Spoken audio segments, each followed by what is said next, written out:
as we can get it. Sorry for a super long random voice memo from a random person. Even in the darkest of... I'm not crying. I'm not crying. I promise. I just put eye drops in my eyes. It's all good. It's all good. Today's a great day. Oh. Okay. Damn, it really looks like I'm crying and I'm about to go live. That's okay. That's okay. That's okay. What's up, Nick? What's up, Nick John 877? You want to watch me do a deal right now? You're going to watch me do a deal, Nick? You're going to watch me do a deal? All right. You are going to watch me do a deal.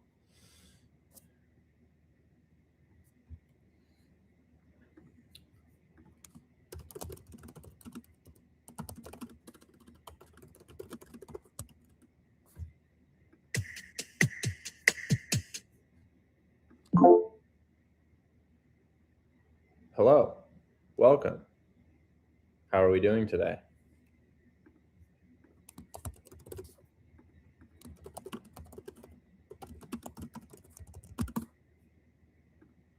What a great day. What a great day it's going to be, as I am literally going to complete a wholesale deal in front of you right now using this device right here. We haven't talked to this seller yet today. You already know the drill. I'm gonna make it happen live, as I do every single day, to let you know that you can do this every single day. So we are live on YouTube already. We are live on Instagram. We are live on TikTok.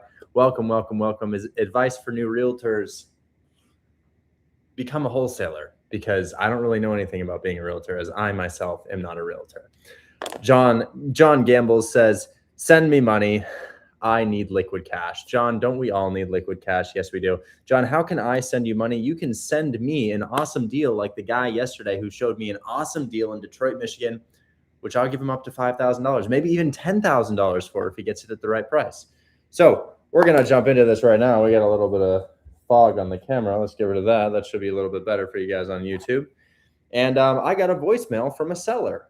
Would you like to hear the voice message? Let's see if I can find it. Let's see if I can find it. Where is it? Where is it? St. Louis? I just listened to it on one phone. Here it is. The voice message disappeared, but it's okay. We have the seller's number, so we'll just give him a call. The voice message said something like this. I'll repeat it. Hey man, my name is Joey. I'm just reaching out because last year, I guess I was looking for too much on the down payment for my property. And, it's back on the market right now. I'm ready to do whatever type of deal you wanted to do on it. I don't really know why I listed it. I probably should have just come to you instead. But I'm here, and sorry for the long voicemail. That's like 90% accurate, exactly what it says. You'll have to tell me if that's accurate based on what this guy sounds like. But I'm going to give him a call. I can see he has do not disturb on. So first call will go to voicemail, then we'll do a second call. Hit voicemail. Hi, you reached Joe. Thank you. How was my impression? Hi, you've reached Joey. Maybe we get another listen at his voicemail if he doesn't pick up.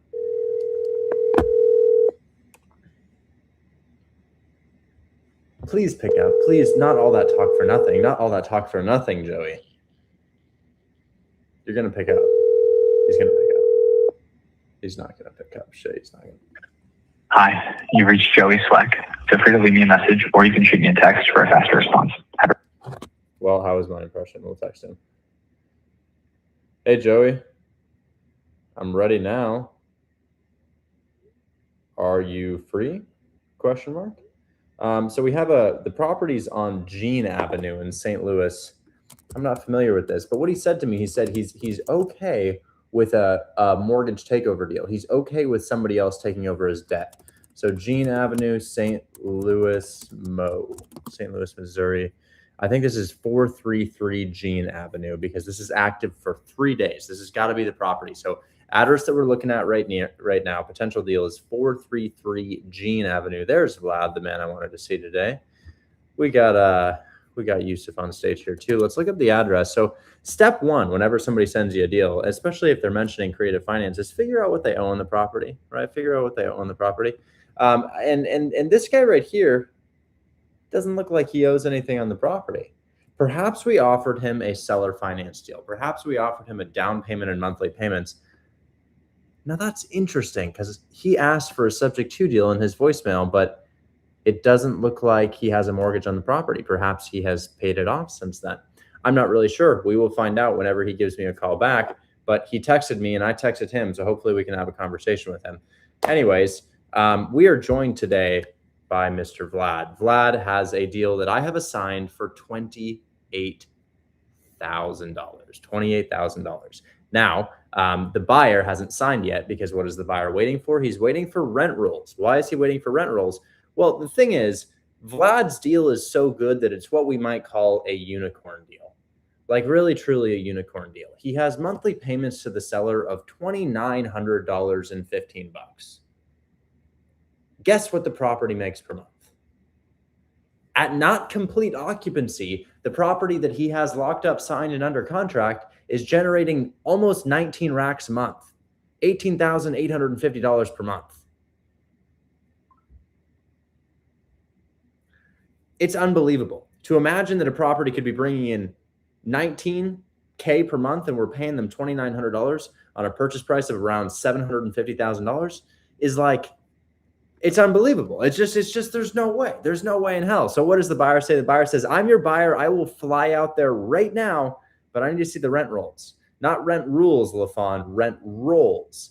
Rent rolls. So essentially, he just needs to see a record of the rent. And if he can see a record of the rent, he's going to fly out there. He's going to confirm the condition of the property. And if it's in decent enough condition, that's $28,000 for Mr. Vlad. Vlad, question: how many calls did you make to get this, and where did you find the deal for those listening right now? Zillow. Okay, Zillow. How many calls? 50, 100, 20, 30? About 10. About 10. But if we're being honest, that is a bit of a misrepresentation because usually we have to call day after day after day after day. How many consecutive days did you do 10 calls before you found this individual who was willing to sell it? About like two. Two consecutive days of 10 calls, you think? Yes. Unbelievable. Okay, unbelievable. So why did I ask how many calls? Well, the thing that he's done is rather unique here. You see, in many forms of wholesaling, the deal is about the discount you get on the purchase price.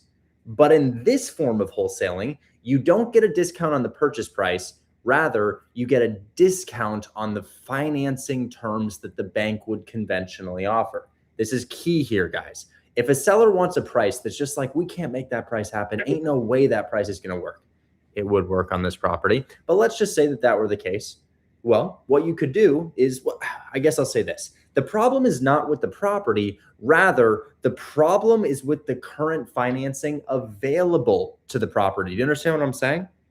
If a property is for sale, great. That's a price for a property. But what really matters is not the value of that property. What really matters is the terms within that purchase price.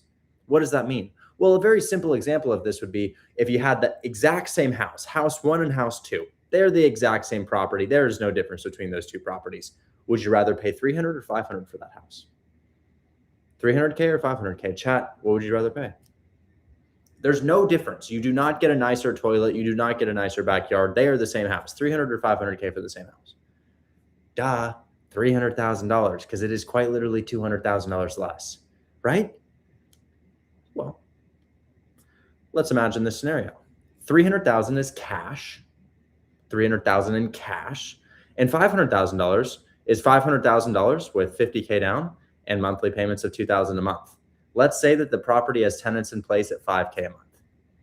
Okay, you have tenants in place in both properties, $5K per month. You can pay $300 for the property or you can pay $500 for the property. It is no difference in what you acquire. What would you rather do? The $300, right? You're getting $5,000 a month and you pay $300,000 and you have now just traded $300,000 for $60K per year, which is $5K per month. In the other scenario, you've just put down $50K and you're making payments of $2,000 to the seller and it's bringing in $5,000. So what makes you more money in the long run? $300K cash or $500,000 on financing terms? Well, I'm going to go slowly here because I know this is a complicated topic. It's not that complicated, but I'll go slowly. $300,000 is a stack of cash you deliver to the bank. They deliver it to the bank, right? Here is 300 cold, hard racks of cash. $500,000 is a set of payments. You only have to come up with $50K right now, a much smaller amount of cash, but then you have sets of payments to pay off the rest of it, like a mortgage works, right? Well, that payment is $3,000. Or $2,000, I'm sorry. The property is bringing in $5,000. Your $50K accesses you $3K per month here on the $500K property, whereas your $300,000 accesses you $5K per month on this property. Which one makes more money in the long run or in just year one? Let's find out. Well, in one scenario, you're paying $5,000 or you have $5K coming in and $2K comes out. All right. Oh, the seller's calling us back. $2,000. I'm going to finish my example. One sec. I'm going to finish my example. Then I'll call the seller. $2,000 times 12, or I'm sorry, $3,000 times 12, which is what you would make in the example with the payments on the $500K, is $36,000 per year. $36,000 is a return of 72% on the $500,000 property. You get 72% of your money back year one. Mic is out. Instagram mic is out. I'm going to restart this. We're going to restart this. Hold on, Instagram. I'm coming back for you.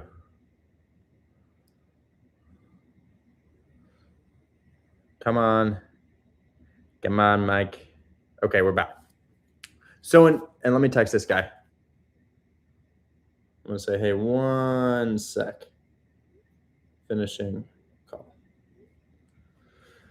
Okay, so we got cut off there. I'm gonna reiterate the stances here. I know we just got cut off, but to reiterate what we were just saying, you have two options. Option one, pay $300K for a house bringing in $500 or $5,000. Option two, pay $500,000, but it's $500,000 on a down payment. You understand? $500,000 with $50K down and $2,000 per month.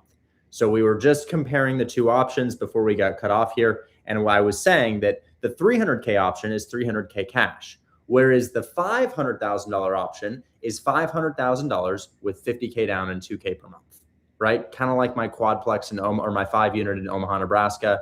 I paid $450 for it. I put $55 down. I pay $2K per month. It's very, very close. Okay. So essentially bringing $300 to the table for a $300K house, or bringing $50 to the table and paying $500 for that house, which is essentially more than the property is worth. Well, option one is going to get you $5,000 per month or $60K per year, but you did have to spend $300K to get that house. So what's your return on investment? 20%. You get 20% of your money back with the $300K purchase. Whereas with the $500K purchase, well, you're making $3,000 a month because you pay $2,000 and it's bringing in $5,000. Yearly, you're making $36,000. And if all you had to spend to acquire that $500K house was $50,000, well, wait a second, that's 72%. That's 3.5x, more than 3.5x what you would make.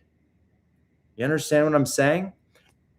I have a quote, and I have one quote. It is the only quote you may attribute to my name. A property is not worth its price, it's worth its financing. I feel like this is just beyond true, and I feel like it's honestly the key of the type of real estate that I do.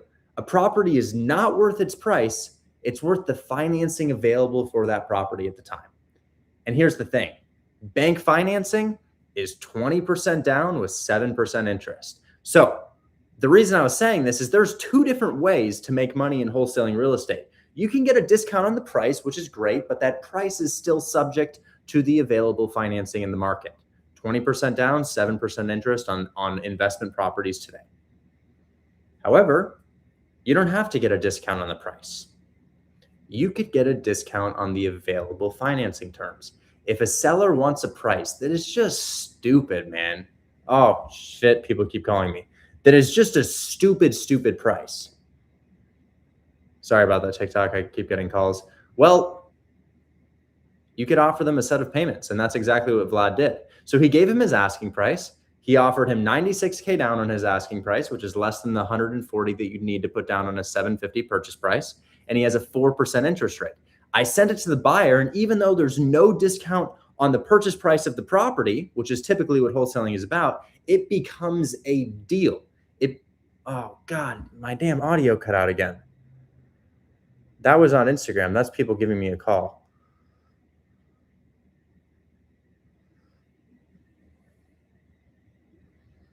We're going to call the seller back.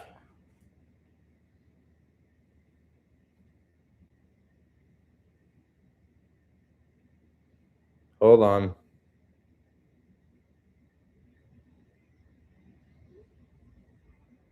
Okay. Well, I keep trying to explain it and we keep getting cut off, so I'm going to call the seller. But essentially, guys, a property is not worth its price. It's worth its financing. And the way that Vlad has his $28,000 assignment fee is he got a discount on the financing.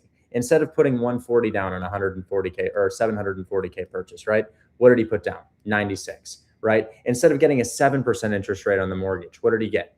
4% interest. So he's got a discount on the interest rate. He's got a discount on the down payment, and he will be awarded $28,000 for that. Now that's of course subject to an inspection, and we need the property to be in good condition, but it looks like it's in good condition. And now at this time, we are just waiting from the rent rolls from you, Vlad.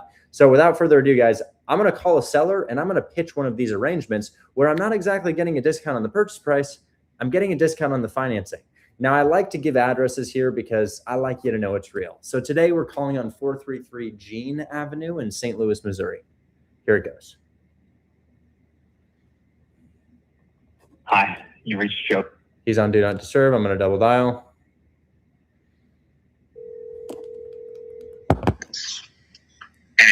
Hey, man. How you doing? Pretty good. How are you? Doing well. When did we talk about this? Because I talk to sellers almost every single day, and I save your name as Joey, seller of Jean Avenue, and that's what you had sent me the voice message about. So when did we have a conversation about this? We talked about it last year, October-ish of last year. Okay, perfect. Not too long ago.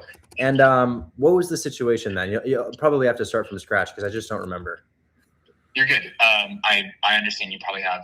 I do the same, or not the same thing, but I talk to people all day, and I'm like, I have no idea what I couldn't tell you the first thing about this house, man, or your situation. Yeah, you're good. So we had just put a new tenant in it, in October-ish of last year, so they have a couple months left on the lease, and had just done a decent chunk of rehab work on it, and had sold off the majority of my portfolio in St. Louis. What went wrong with it? Because I buy properties, and I'm always curious what causes people to pivot to a different model. Was the portfolio not performing as you hoped? They're in, I see you've bought some in Detroit, and sometimes you get like tenants, like a tenant or two that just kind of frustrate you. And then I got to a place where we had to do an eviction in a different property almost 2 years ago, and then it kind of gave my wife the scaries, and she was like, we got, a couple $100,000 into this. Like, let's put this to work somewhere else. And I was like, yeah. So this is the last one, and kind of at a place where, we actually, she works for a builder locally and might have the opportunity to just do some spec builds, and it's local and kind of can manage it a little bit better. So we want to just finish selling them off, take the capital, and start putting it into some specs instead of rentals. I refuse to buy long-term rentals in Detroit. I flip in Detroit. I'm running 3 flips here, but I flip to people who hold rentals because I'm like, absolutely not. Like, there's no way that I'm going to be having a rental here, and they barely appreciate over time too. So yeah, I totally understand, man. I try to own my rentals. Like I've got them in Atlanta, Denver, Houston, San Antonio, areas like that, because I'm terrified of exactly what you just said. These are dangerous cities, man. Yeah, I should I work in tech, and we have a friend who similar role, makes good money, and she bought just went in eyes instead of eyes wide open. It would be the exact This is rapport, by the way. That is. And she bought 5 or 6 just super quick, and then within 2 months it had gunfire through one of the windows of a bedroom. And I was like, yeah, you probably should have looked at these areas a little bit closer. Yeah.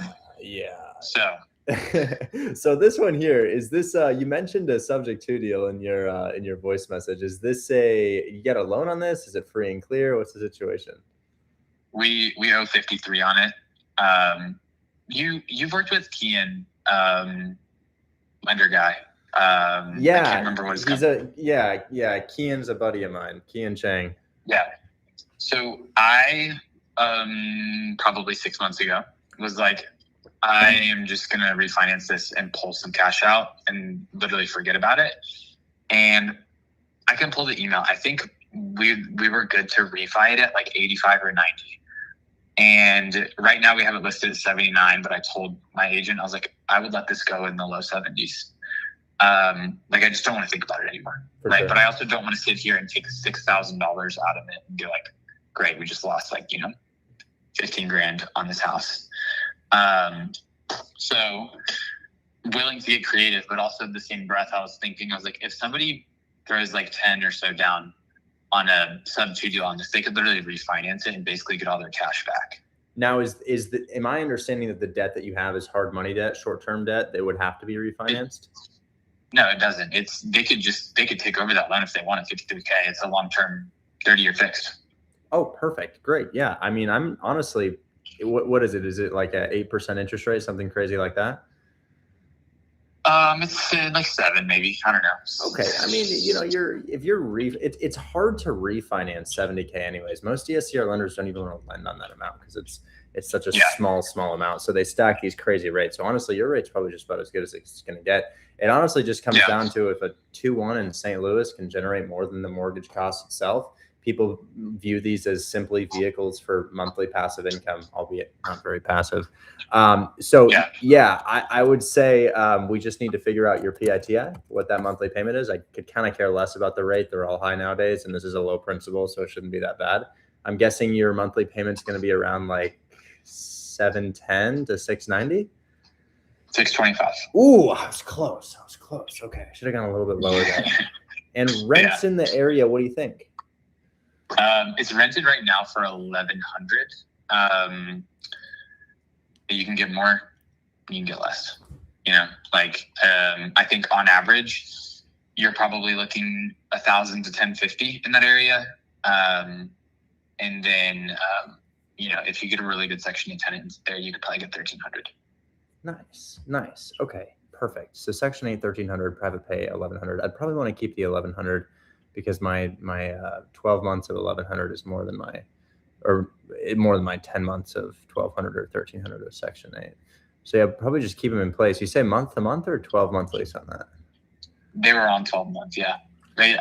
We'll see if they're gonna. I haven't heard anything about them not renewing, which tells me they're probably going to, because they're kind of like out of that window. You like them? You like them? You think they're good tenants? I haven't had any issues. Nice. They pay on time. If I don't hear about them, I really don't care. Good. Like that's like my I guess thoughts on it. So you're looking for, and I guess before we jump into pricing, you said you put some money into it. I can't quite see what the roof looks like. Zillow photo is a little bit blurry. You know anything about that roof? Everything should be in good shape because we put a decent chunk of cash into it last year. And if we would have needed to fix like a roof, I probably would have just done it last year. Like we put in a whole new driveway and HVAC and all sorts of crap last year. Now Google is not always super accurate about this, but I'm on the street view right here. Roof does look like it's like not leaking, but kind of at the end of its life. Do you think that photo represents what it currently looks like? Because that could be an old photo. Sometimes they're old. And then there's like a rusty HVAC outside. I don't know if that's the HVAC, but that HVAC looks cooked. Yeah, we definitely replaced the HVAC last year. Because I will say that photo, I'm seeing it now. This photo right here is from March of 2026. And we got that tin can, rust box, HVAC outside, and then we got the roof. Roof doesn't look like it's leaking. I think roof is fine. But you think that HVAC's been redone since March of 26? It's March of 26. Where are we? We're in August. I know we replaced it last year. I could send you. Well, that's all good. I totally believe you if you did. And then roof, I guess we'll just kind of play it by ear and just see when we can see what somebody says. Sure. Yeah. And somebody is the key here because as I said, I prefer not to hold the gunshot properties. I will. I definitely have a ton of people in mind who'd pick this thing up. I'm guessing they're going to ask me, hey, roof situation on that. But if we get a good seller finance deal, it shouldn't be that big of an issue. So debt on this property, where's that standing right now, the figure? 53. $53,000. Like right at 53, I think is what we have. And you're looking for 10 down. Do you want the 10 to include closing costs or closing costs on top? The best case scenario here is 10K comes into my pocket, whatever. Like, because I think here's the thing, like we've got. This is called leverage. I'm getting him to agree to something first so I can counter it. Which sucks, right? I should have never even relisted it with them. But got you. So, okay. yeah. So game plan here is get the buyer to put down the $10,000, a little bit of an assignment fee, and then closing costs on top of it. Yeah, if it's possible, if you think that's possible. I don't want to put you in a situation where you're like, dude, you're asking for the fucking world and there's no way this is going to happen. And then we just like float it. Like, what do you think is reasonable? Well, I think the only point of contention here is buyers are going to buy a 70K property for 14K down, right? They're going to go to the bank. And if they can get that DSCR loan, it's going to be the same rate, $14,000 down. So if we're going to make this a competitive opportunity to them, we just have to beat the bank on one of the terms here.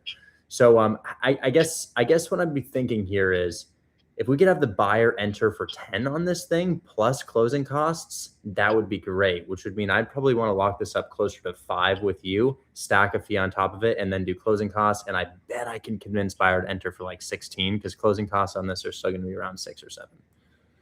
Yeah. Cool. That works for me. Okay. Like I'm kind of at the place now where I'm like I want to pull 10 out of this. If it's not possible, like we literally like, I'm like, it's my agent told me the market has slowed down, but yet like I still have a few wholesalers that like send deals every day. And it's like, holy shit, like there's some things moving and maybe it's everyone's moving out of the city. But yeah, so I don't know. We can just kind of let it rip and see what happens. Okay. You want me to send you over a purchase agreement for that? Yeah. All right. I guess just send me name of the LLC. It looks like Kingdom Capital. Is that right? Yep. Okay. I'll put that on there and then just send me the signor or signees for the LLC, the people who can legally sign for that, and then a good email to send that to via DocuSign. Yeah. I'll text you. It's just going to be my name and then my email because I'm like the managing member or whatever. So we should be good. Excellent. Excellent. Perfect. Sounds good. I will go ahead and send that over now. And we'll just do a 7-day period of time. I won't tie you up for longer than that because I know you're on the MLS right now and could get a very valid offer. So we'll just do a 7-day period of time. And then if I don't find somebody, I don't find somebody. But man, I've got like 80% confidence in this, unless there's a big issue in the house, which it doesn't look like there is. Cool. All right, man. I appreciate you and easy to work with. Good dude. So I appreciate it. We'll send it over. I'll send you that stuff here in like 2 minutes, and then we can go from there. Thank you, sir. Talk soon. Bye-bye. Let's go. Let's go. You know what my last assignment fee was? 30 minutes ago. 30 minutes ago, I closed. Oh my God, what is it? 30 minutes ago, I got paid out for 18418 Joanne Street in Detroit, Michigan, $10,000. I'll show you the wire transfer right now. Check this out. Cruz also got it. So Cruz, his cut of the deal. His cut of the deal was 5,300 or so, 5,300, and mine was 3,800. I just got my wire transfer for it 30 minutes ago, and we just got another one. How much am I going to sell that for? What? Hold on. I got to show the wire transfer so you know I'm not capping. Here's my cut. Check this out. This is a bank account right here. You can see I can scroll it. It's not some screenshot. Look at that. There's my $3,800 out of the 10. Because remember, when we sell a student's deal for them, they keep the majority of the profit. So I kept 38, the student kept 58. The difference was the transaction coordination fee. So the TC fee took about $1,000 out of our assignment fee, or maybe a little less than $1,000. Maybe it was $400 out of our assignment fee. But that was literally 30 minutes ago, and we just got another one. Yeah, very good. That was my deal actually. Wall Street. Okay, so we just got another one, and well, what could this sell for? I'll let the chat decide. Chat, here are the terms: 2-bed, 1-bath, St. Louis, Missouri, one of our peak markets, and we have 4K down, $610 or $625 per month. Tenant is actively in place at $1,100, and we have it for 5K down. Chat, what's that selling for? Tell us right now. Experienced wholesalers, tell us. How much do you think? Put it in the chat. Is that the assignment fee or is that the entry? Come on, assignment fees, guys. Assignment fees in the chat. What do you think? 8K, 10K, 12K, 4K, 8K, 6K. I'd say 10K when it's all done. Honestly, guys, here's where I'm at. I think that my most recent deal that is a mirror identical to this deal is my deal on Covert. My deal on Covert is 6743 Covert Street in Detroit, if you want to look that up. It's a mortgage takeover. I got the mortgage takeover for 4K down, and I assigned it for 5K down. Tenant was in place, but cash flow was smaller. Cash flow was smaller. There was a higher principal balance on the deal. You understand? So there are more factors at play here. That was a low equity house. Guys, you don't understand. This house, it's worth $100,000 and he owes 50. You don't understand. You don't understand. This house has an estimated value of $100,000 based on the comps right here. You see that? This guy owes 50. 50. We've just got it for $5,000 down. He's going to let us wholesale the property. The thing is, even though it's worth that price, he can't get that price because it won't cash flow for the buyer if they buy it at that price. So the equity's there for a retail buyer if you ever want to exit the property on the normal market by renovating it to retail standards, but it's not there for an investor. So the cool thing is, this thing comes with equity. This comes with equity, and we can make that point to the buyer. We got the high rate. We have a good tenant in place. We have good condition according to him, and we have low monthly payments. I will place this sale at 6K. I will put this at 6K. Let's see who said 6K, because 6K is what I would say. Yusuf says 4. Yusuf says 4, 8. Anybody say 6? Yeah, Vasquez, however you say your name. Yes. And Sora, you're also right about that. 6K, 4 or 5. No, I'm 5 to 6. 5 to 6. Final offer. 5 to 6 is what I probably would say. I think that an investor will put $5,000 in my pocket, maybe $6,000 for the phone call I just made. And do sellers ever see your videos? He could be watching right now, but as I said, even though it's worth $100K, he's going to have to renovate to retail conditions to access that $100,000, right? So that house, not too far, but probably 10K away from being retail grade. He probably have to do some work, probably have to throw on a new roof, maybe do some interior work, and then maybe some staging and kick out his tenant. It's a headache. So that he's doing this out of convenience. And if you're like, well, why doesn't an investor just buy it for $100K? An investor is considering what the monthly payment would be on the mortgage. And the monthly payment on the mortgage, if they bought it at $100K, it's going to be like $850, and the return won't make any sense for them because his tenant's paying $1,100, and 15% needs to come off the top of that for expenses. So the takeaway here is the call I just made makes me what most families expect to make in a month. And it's just a phone call from a text I just got because I consistently do outreaches to sellers. So it's just, man, it's heat. And then on top of that, my fix and flip passed its inspection today, $33,000 on the way. Beautiful.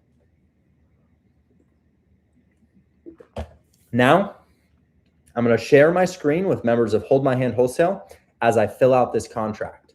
So I'm going to show them exactly start to finish how to fill out the contract. So you guys see this angle right here. Hold My Hand Wholesale are all these people in the chat right here who are watching my screen share. And what I'm going to do is I'm going to pull up the contract. Here's the contract. I'm going to make a copy of the contract, and then I'm going to share my screen with these individuals as I show them exactly how to do a contract on this. So that's, correct me if I'm wrong, and I'm willing to hear your perspective. But I don't think there's another way to make 5K without spending money.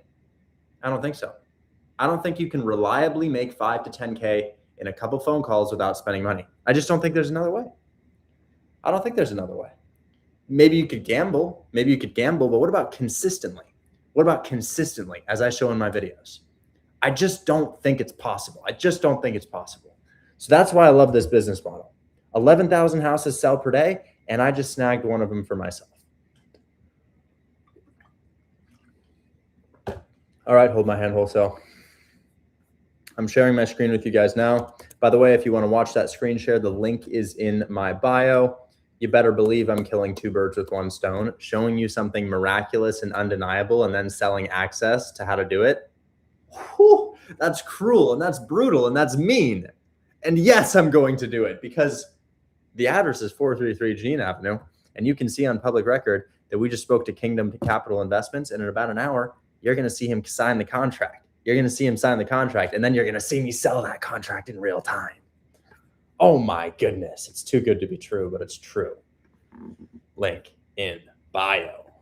So, all right. So purchase price. Well, we need the mortgage balance from him again.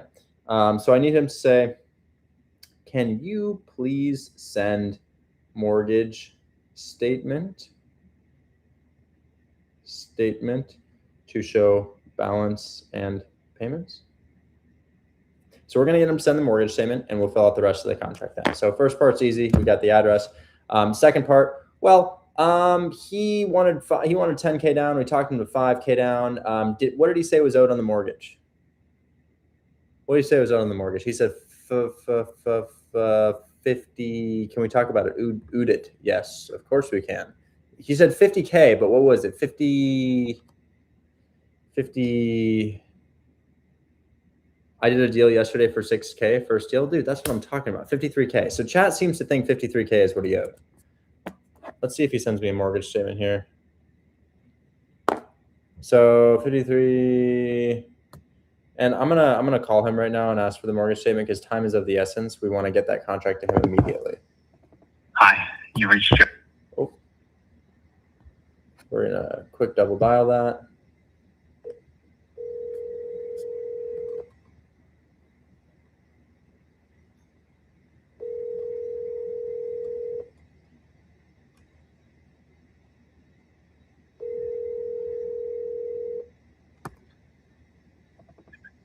Hi, you reached...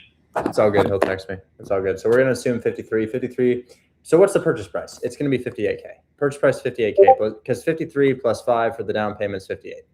Earnest money deposit. I think 900 is fine. Approximate existing first mortgage, 53 racks.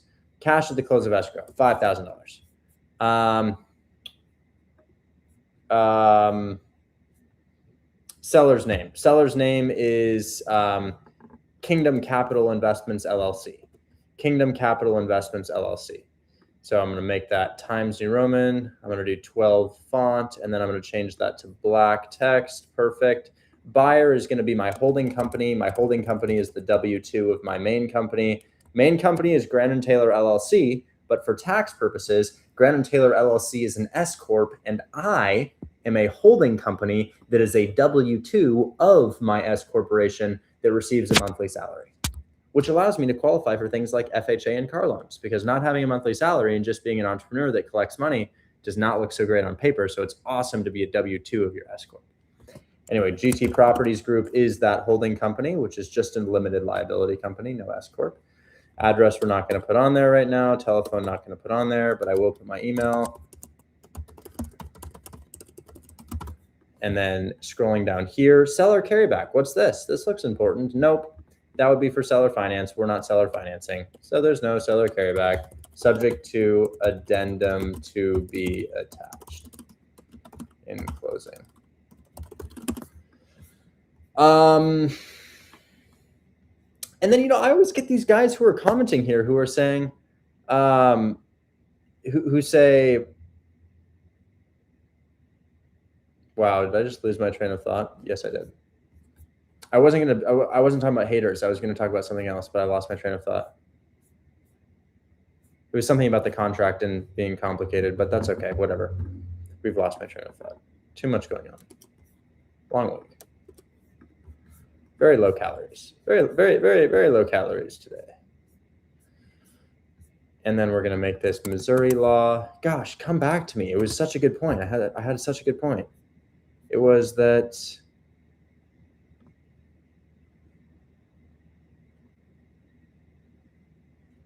all right. Yes. Yes. Okay. Approved and accepted August 20th. August 20th. This is 2026. And we shall download this contract and then send it to the seller. The only other person I've seen do this live, Jerry Norton. Hats off to Jerry Norton. Or Kong. Kong Wholesale the Millions does it live, but not a lot of people want to show their like live, no messing up seller call moments. But I'm telling you, it happens, guys. It happens. Get them done. Now I'm just going to drag and drop this onto my desktop. I'm going to get it signed. I don't use DocuSign to sign anymore. I actually just use Apple. I just use Apple. So I used to use DocuSign to sign, but now I just use Apple's signing in-platform signing program.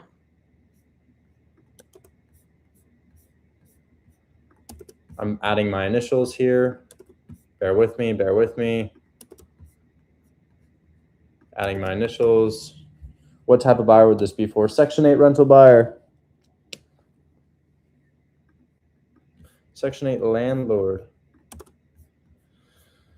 Love that we got it from 10 to 5. And you see my mental tactic that I used to get it from 10 to 5? I kind of got him to say it first. How did I do it? I said, now is that going to be with closing costs on top or closing costs within? That's pretty much a given that closing costs are within. But what I did is I said, well, hey, if you say closing costs need to be on top, I just gave you your ask. So I created an ask that was already a given. I had him agree to that ask. Do you understand that psychological tactic right there? That shit is super, super powerful, guys. So yes, we already know that closing costs are going to be on top. That's always how it is. It's never within. But I pose the question of, well, perhaps closing costs is within the 10K, and I make him say, no, closing on top. Now his heart's beating, bum, bum, bum, bum, bum, bum, bum. His heart's beating is like, fuck, I just asked for something. I just asked for something. Now we're like, okay, I guess I could do that. I guess I could do closing on costs on top. We're already going to do closing costs on top. And then I'm like, oh, and then what do you need for the down payment again? And now I have leverage. I have something to climb on. I just gave you something that you asked for. Now you give me something that I asked for. And then in doing that, he also revealed further motivation that he's like, if you think that's too high, let me know. I'm just willing to let it go for what we can get. Perfect. So it's so fun, guys. It's so fun. It's like substances without substances. Am I right? Such a good time. I know it can be frustrating, but it can also be really fun. But you know what? Call of Duty can be frustrating too, but it's also really fun. Okay. Oh, Harry's here. Harry, you're my next seller, but I want to do it on the phone, Harry. I want to do it on the phone. Hold on. I've got this signed. I just got a deal, Harry. We're going to call you on the phone in just a second here. So guys, if you stick around, I'll do it again. If you guys want me to do it again. You want me to do it again? Be honest.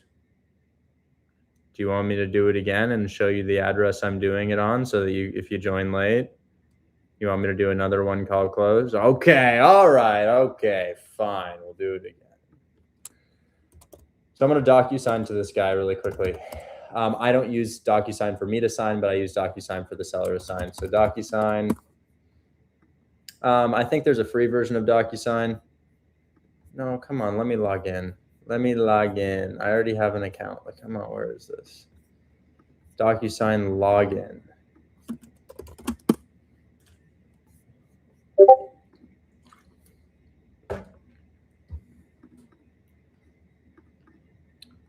Come on, let me in.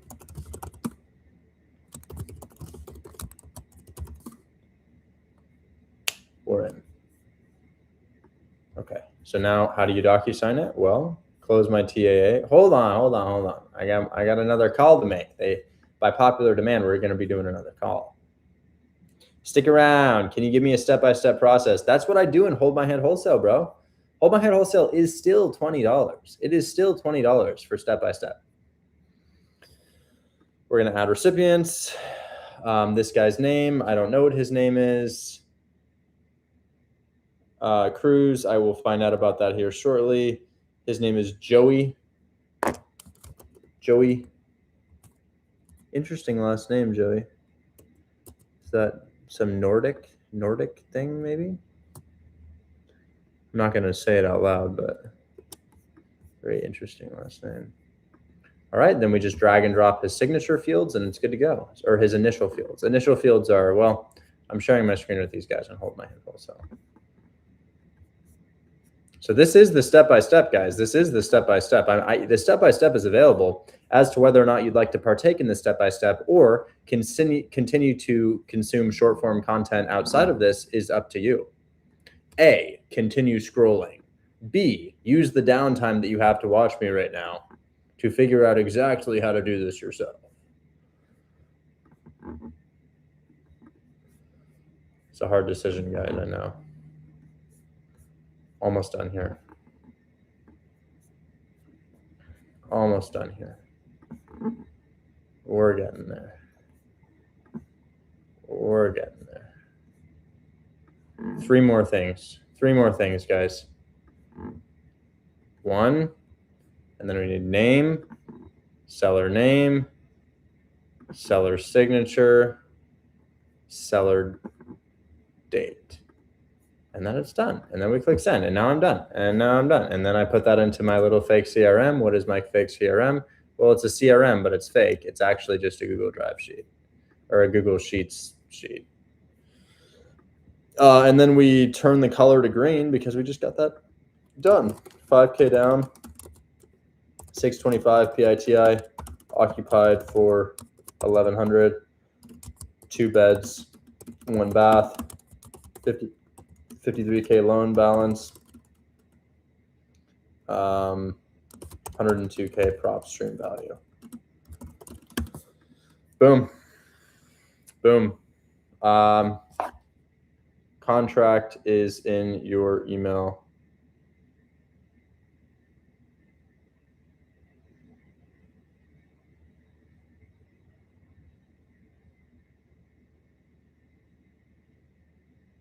I'll say contract is in your email. No deadline. I don't believe in giving them a timeline. I don't like that. I feel like it's pushy. I feel like giving somebody a timeline lets somebody know something about yourself, which is you need them more than they need you. Is that some sort of living artwork on your wall? In a way, yes. Would you like a better view? Here it is. This is, yeah, I paid 10K for this thing. What it is moss. Is it alive? No, it is preserved, like petrified wood. So this is, I'm big into my plants, as you can see. I like my plants a lot. They're absolutely everywhere in my house, but makes the air nice in here, you know? From where? I got it from a store called Arium. Arium in Portland. It's a really cool store. They go all over the United States and collect the most interesting of plants. And I have probably dropped like 20 racks on plants, guys. Does it attract bugs? No, it's preserved. Okay. We're going to do this one more time. And then we're going to do the rest of the day for questions. Okay, just one more time, then the rest of the day for questions. Instagram, let me know if my audio goes out. I don't know why that happens randomly, but just let me know. Here's our next seller. Let's see what's going on. Can I make 10K in an hour? Let's find out. Maybe 15K in an hour. Let's find out. They never answer on the first call, do they? Hello? Hey, how's it going? Good. How are you? I am well. I hear you have a property for me. Well, the buyer submitted EMD today, so that new one is actually they're doing it. I wasn't gonna rely on them, but they submitted $1,000 EMD. I was only asking for 500, so they're locked in. So you like my buyer. You like my buyer. This is Mr. Harry that we're joined with today. Harry and I were hanging out in San Diego recently, and you know what he says? He says, Richard, I want to pay you $40K per month. And I was like, I would love to. And I was like, man, you know, I already got a job. I don't think I want to work for you. And he's like, no. you're a big wholesaler, aren't you? And I said, that might be me. That might be me. And anyways, Harry tells me he's got this thing that's taken up 30% of his time, and it's selling the properties that he renovates. He's a flipper, you see. He's a large scale flipper, how many are you running? How many flips right now are you running, Harry? At all times, I have at least 8 in my backlog, and I'm doing like 3.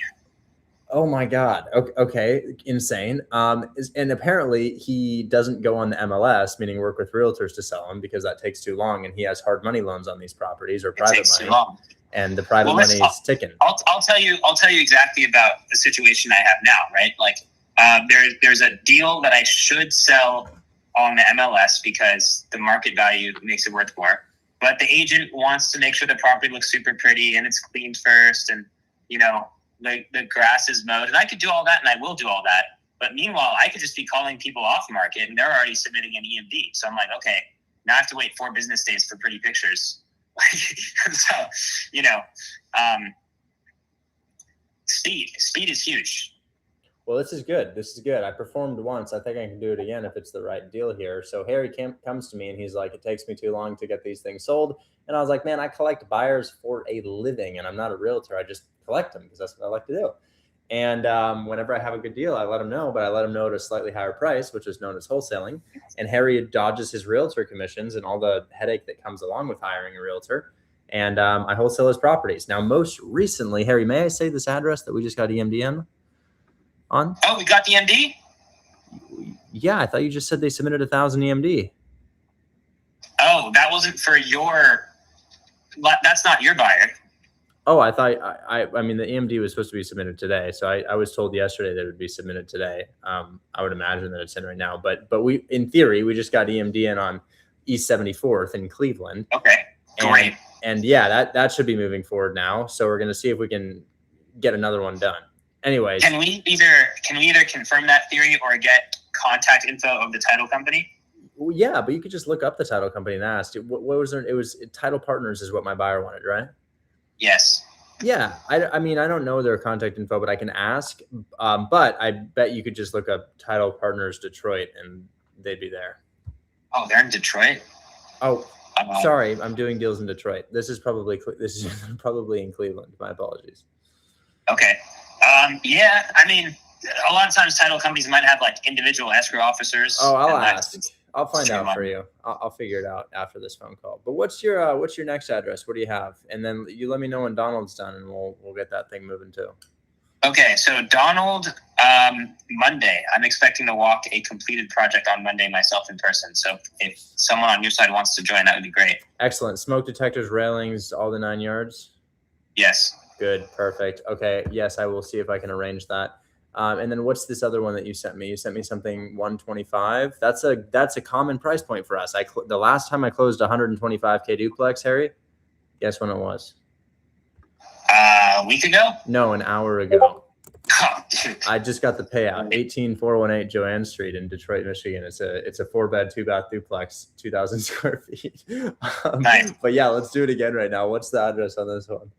Well, so this is the other one where I have to nix it because the buyer did submit EMD, and that's they did. Yeah. Oh, I thought you were saying they didn't submit EMD. Right. They submitted it I got proof an hour ago. Good. Okay, good. Because I saw that. I was like, Dove, they submitted. All right. Perfect. Okay. So the ones that you have on the table right now are going to be Donald, Newark, and just Donald. So we are definitely doing 1024 East 74th together. That one, in theory, your buyer submitted the EMD. We just have to confirm with the title company. And then another one that we have discussed, Newark. I plan on listing it on the MLS for 300. Right.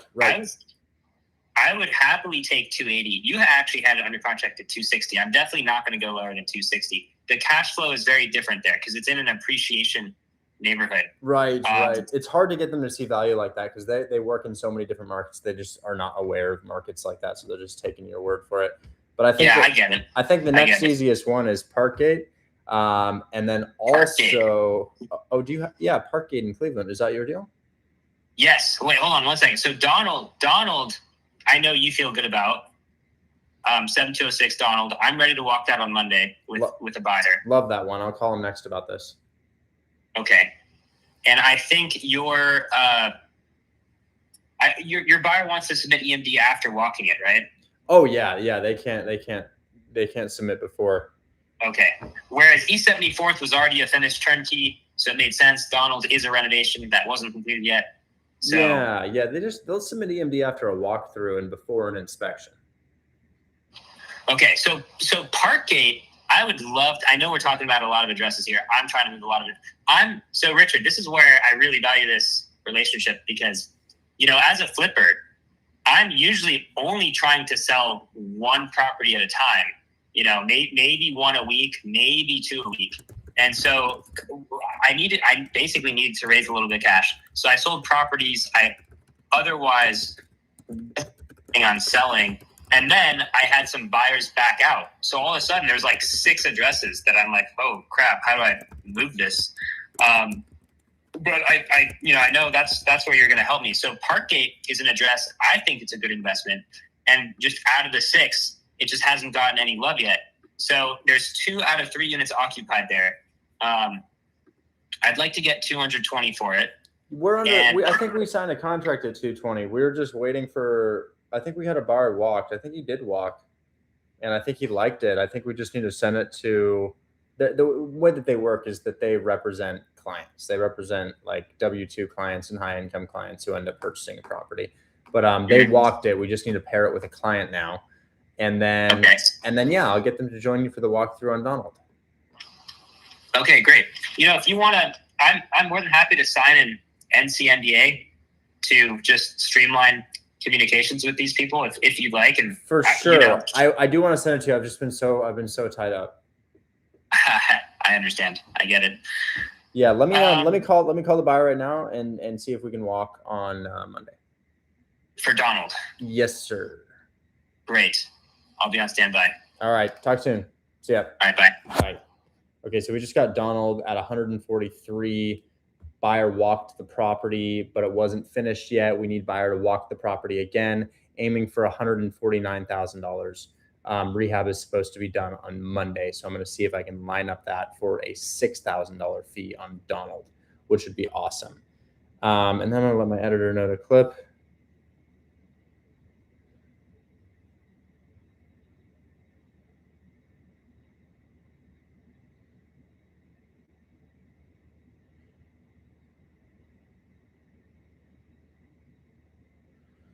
Okay. And then Sheena got a higher offer for Pinegray. Oh, did she think she could cancel the contract, Tommy? We gotta derail this really quickly. Tommy, you're not under the impression that she can just say, "Oh, I'm sorry, we don't want to do this anymore." You knew that, right? That's not gone. I'm here. Sorry. Well, I just texted her and, well, I might have screwed that up because I was like, well, if you found something higher, we haven't even walked it yet. And dude, we got an offer on it. We got an offer on it today for $5,000. Am I the one who signed this contract? Oh yeah, no, that's not how. No, I did. That's not how. I'm Pinegray. Pingree, yeah. That's my signature right here. Oh, is that you? That is you. Okay. So that's not how that works, man. If they sign and we're under contract, it's not, oh, just kidding, we got a higher offer. They signed. And their higher offer, their higher offer is not a higher offer. It's me. My tentacles are everywhere. I am the higher offer. You know what the higher offer is? It's another one of my deal finders trying to step on your toes. There's no higher offer. It's just me. So I'll tell her and she'll be like, oh, you're absolutely right. That's not how this works. Let me get her number. That'd be great. Yeah, that's not how it works. No, you can't just back out of a contract. And you know what happens if you do back out of a contract? I file a memo on the property and nobody closes.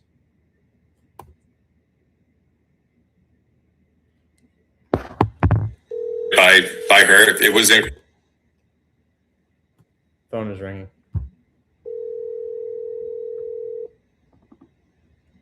Hello. Hey, Sheena, I think Tommy might have gotten confused here. He comes to me today and he says, hey, Sheena told me we got a higher offer on this. And I was like, well, that's not really of much consequence if we're already under contract. Yeah, I know. But he kept telling me you couldn't get a inspector out there and stuff. Oh no, and I'm just dealing with a leak in one of my properties right now. I've just had a big headache over here. We can definitely have somebody walk the property. There's no issue with us moving forward on this. But I just told Tommy, because he's kind of new, I said, hey, if they agreed to a price, you know, they kind of agreed to a price. Yeah, for sure. Well, the reason I didn't hear from him, so I thought you guys were gonna just cancel out of it. That's why I said no. Tommy I've been just getting offers in. Okay, so you guys are really gonna go through this then? yes. And I told Okay. Tommy, I said, hey, that's just not really how this works. No, it's not. And that's why I told him. I said, if it's not gonna go through, then send me over release so I can go ahead and have my client. It's okay. I just wanted to clarify. I just wanted to clarify. It's all good. We'll go ahead and send somebody to walk the property. I'm so sorry for the delay here. Pipe burst in one of my properties. We had 6 feet of water in the basement, and I'm still trying to mitigate the mold situation there in one of my Airbnbs. So my apologies for the delay here. Wow, 6 feet of water. I know, it was terrible. It was like a fountain in the basement. It was really. I believe it. So yeah, I told him I wanted to go through with you guys and stuff, and he said, but you know, he says I can't get an inspector, and I says, well, she's ready to go, and I can't keep waiting. So, but anyway, this is what we want to do. We want to stick with you guys, okay? I'm so sorry for the confusion there. Yeah, that's okay. That's fine. I'm good. You good? All good. Just clarifying here. We'll talk soon. I gotta go work on a contract right now, but we will talk soon, and I'm gonna go ahead and work on that too as well. Okay, wonderful. Okay, thank you. All right, bye.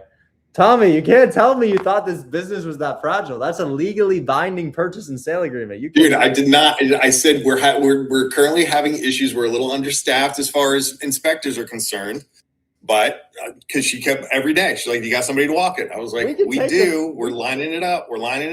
We can take the. And that's all I can tell her because I got like no updates, so I didn't know what to. You got my cell phone number, and I texted you this morning. I said we got a 5K offer, remember, but we're holding out for a higher one. So I'll accept the 5K. I'll take the 5K. We got an offer on it. I'll just say, yep, take the 5K so we can send somebody out right now.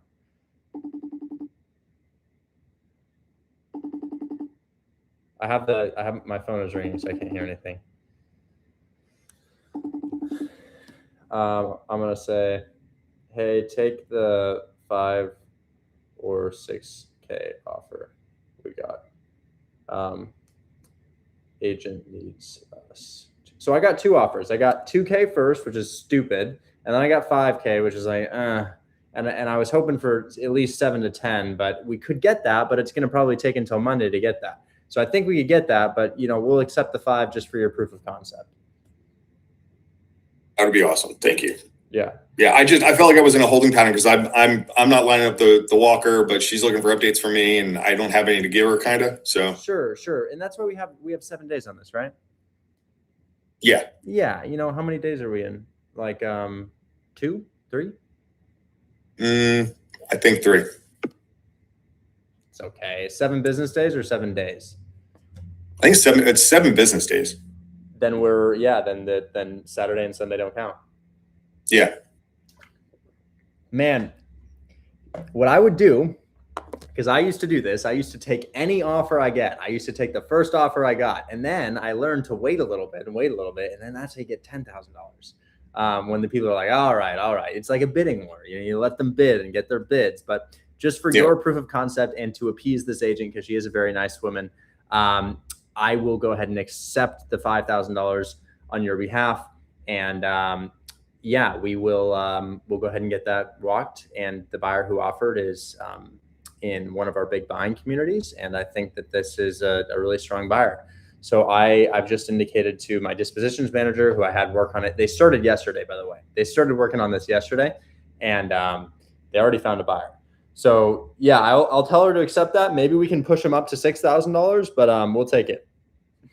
That's fine. No, like I said, just a win, dude. I really appreciate it because she's also got Carlisle that she's getting signed too. Yes. So, and I'm a little gun shy, honestly. Me being new to this being my first process, I'm out of time with South Martindale that I thought we'd be able to move, and we can't, and that's up tomorrow. And I can't. I went everywhere on Facebook, and a couple of people in here were helping me out. This whole community is awesome.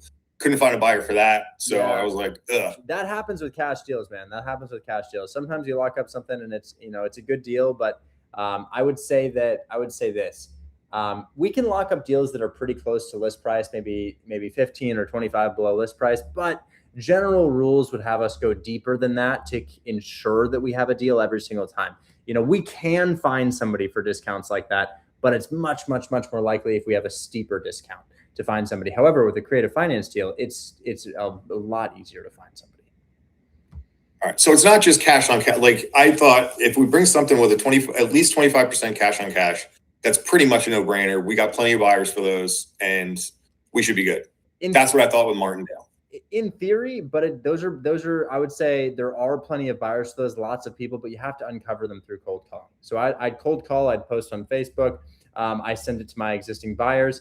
And the feedback from my team was, we're interested in this. However, we just don't have a client to pair this with at the moment. And then cash deals, it's, when I say cash, I do mean buying with a loan. It's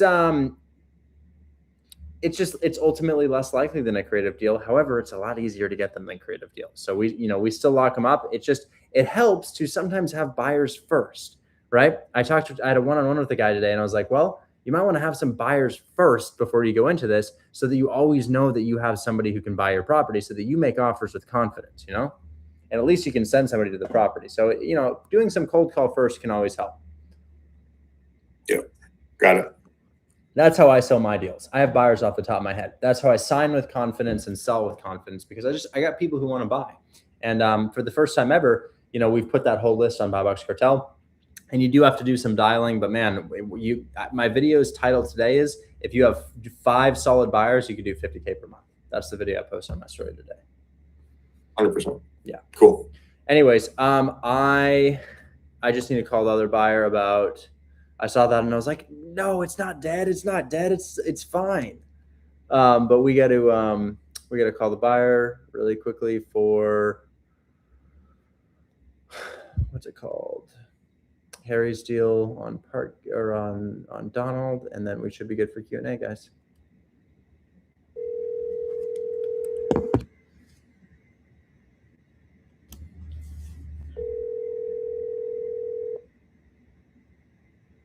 Cruz, I'm going to ask about your deal too if I get a hold. Oh, he's on a call. No worries. Following up about buyer for Parkgate. We have it for 1 to 2 more days. And then I'll also say, oh, that's Harding. I'm sorry. Parkgate for Harding in Detroit. We have it for, sorry about that, Cruz. I know that's not your deal. Cruz is Harding. And then also the Cleveland duplex 7206 Donald that your guy walked will be done on Monday. Can he go walk? I think Sean is his name. Can he go walk? I'll call Sean. Let me call Sean. He's the inspector. Sean Quaid's guy.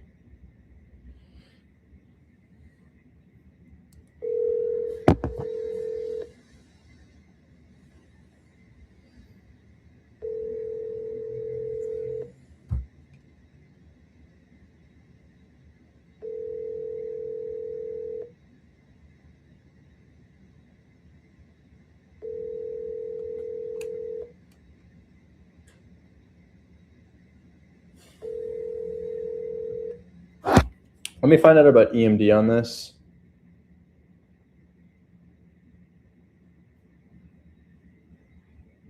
quick call.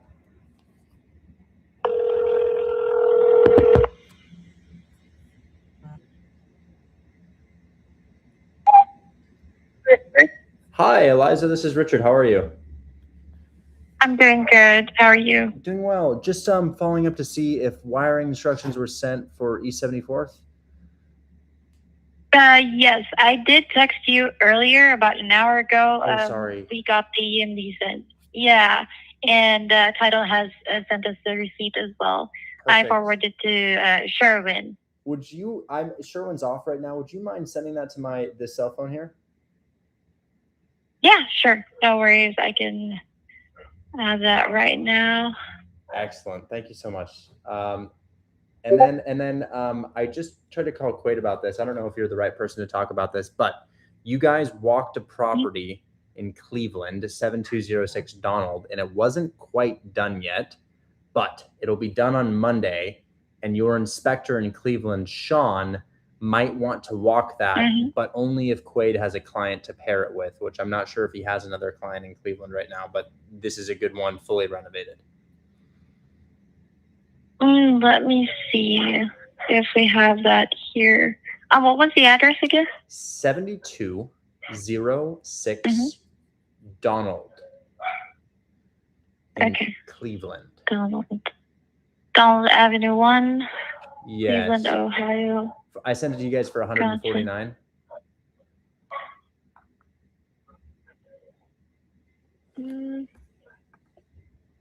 Oh, it's the one alongside the E74th, yes, right? It's right next to it. Same seller, but freshly renovated and ready to walk complete on Monday. Ready to walk on Monday.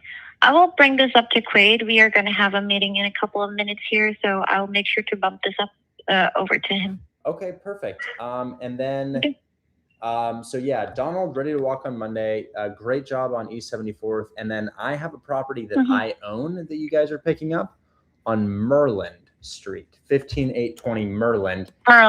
You walked it today and it passed the inspection from what I understood. Quaid sent something over here, something about cleaning. We are actually going to discuss that today. We can clean it if it needs to be cleaned. Okay.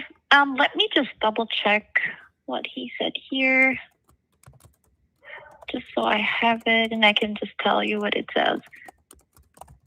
And then the other thing to note when you talk to Quaid, even though it's fully renovated and we did everything that you guys asked, we're also giving a credit on top of that. Okay.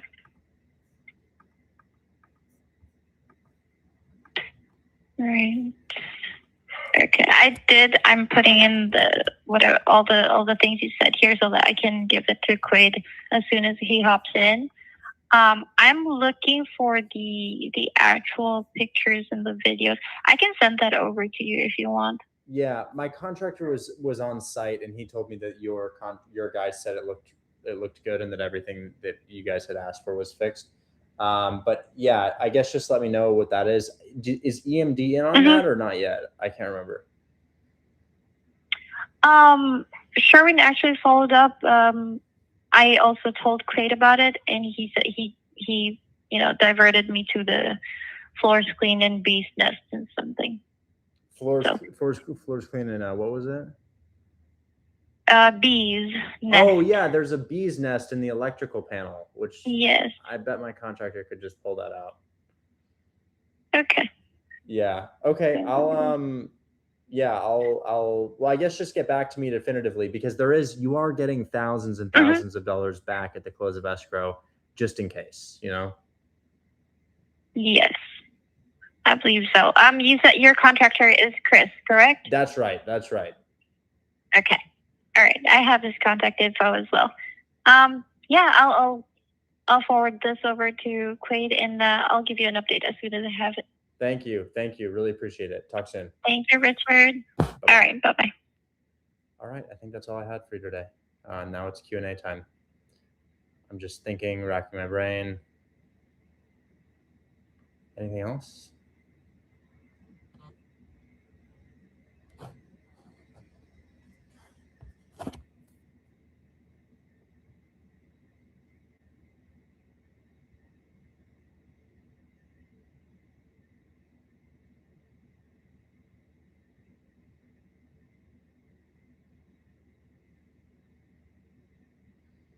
Okay.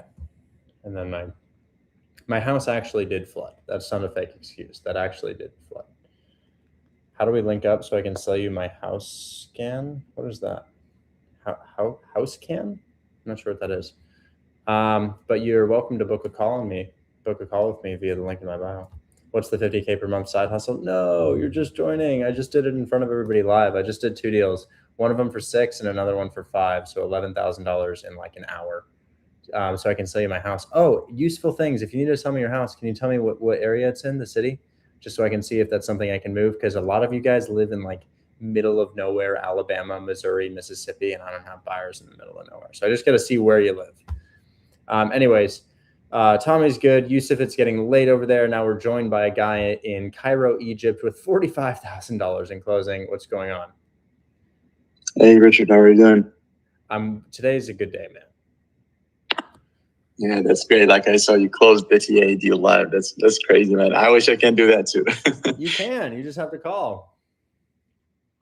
Yeah, well, they rejected the 10K down for the property that we talked about yesterday. Oh, but they were willing to do 15? They're willing to do 15? Yeah, they want to do 15. So, yeah, the cash on cash return will be about like 18%. Not sure if it's about like the cash on cash return or the down payment. It's a new thing to me. So I was wondering like if we will move forward regarding this. Okay. Tell me the numbers. 2,000 rent, $1,200 PITI. Yeah. Well, 1198 exactly.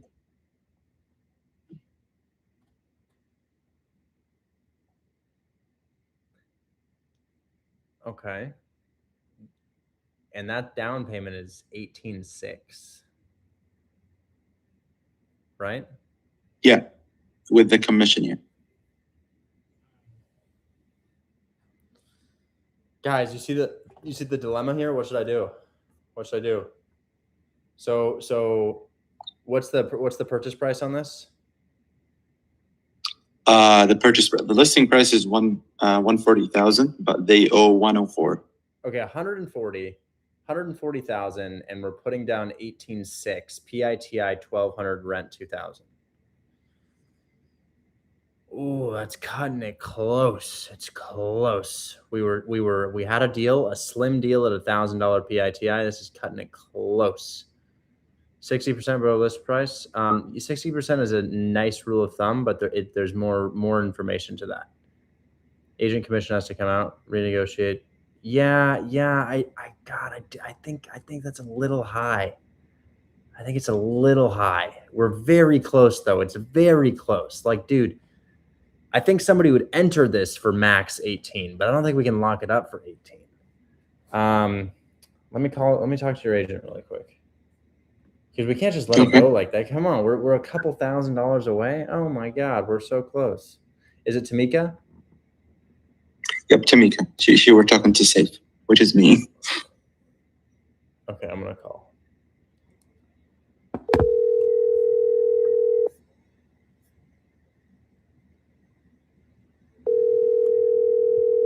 How do you get insurance? Same way you normally would on our subject to deal. Thank you, Bobby. That's nice.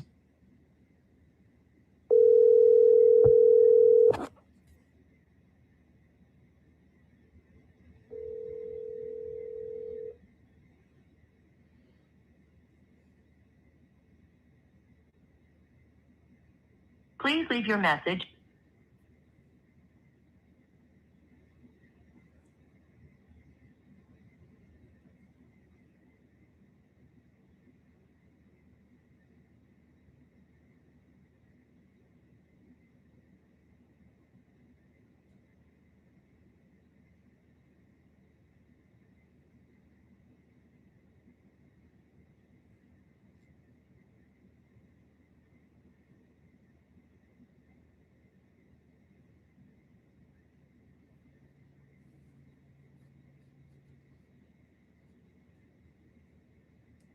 Okay.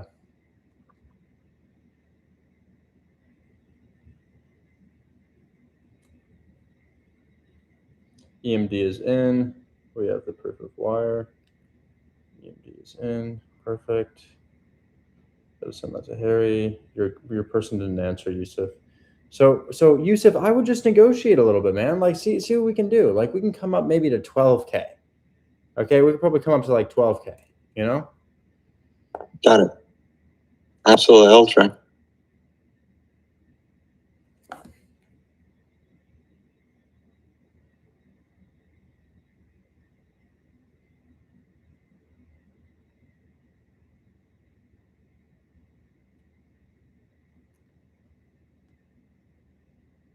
Let me know, Yusuf. Let me know, because that's not worth letting go, dude. You're so close. You're so close. So close. That's all I'd say. Absolutely. And I'll try to do it. Let her Thanks, know Trippy. let her know the reason.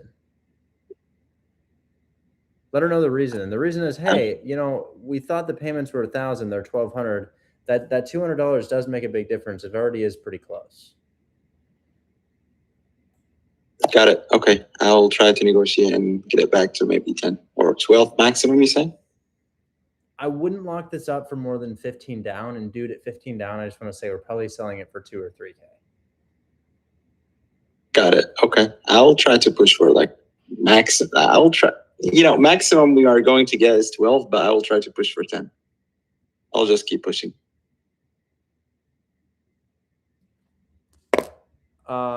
Okay. All right. Perfect. Thank you so much. Bye-bye. All right. Sorry, guys. I'm texting with Chris at the same time.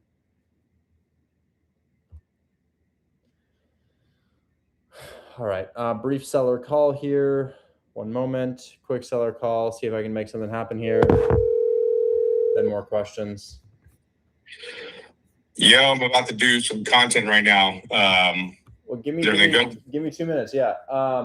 So what's up? My buyer's asking about this deal on. I mean, is she just wake up every day like I'm holding it? I'm not gonna hold it. I'm holding it. No.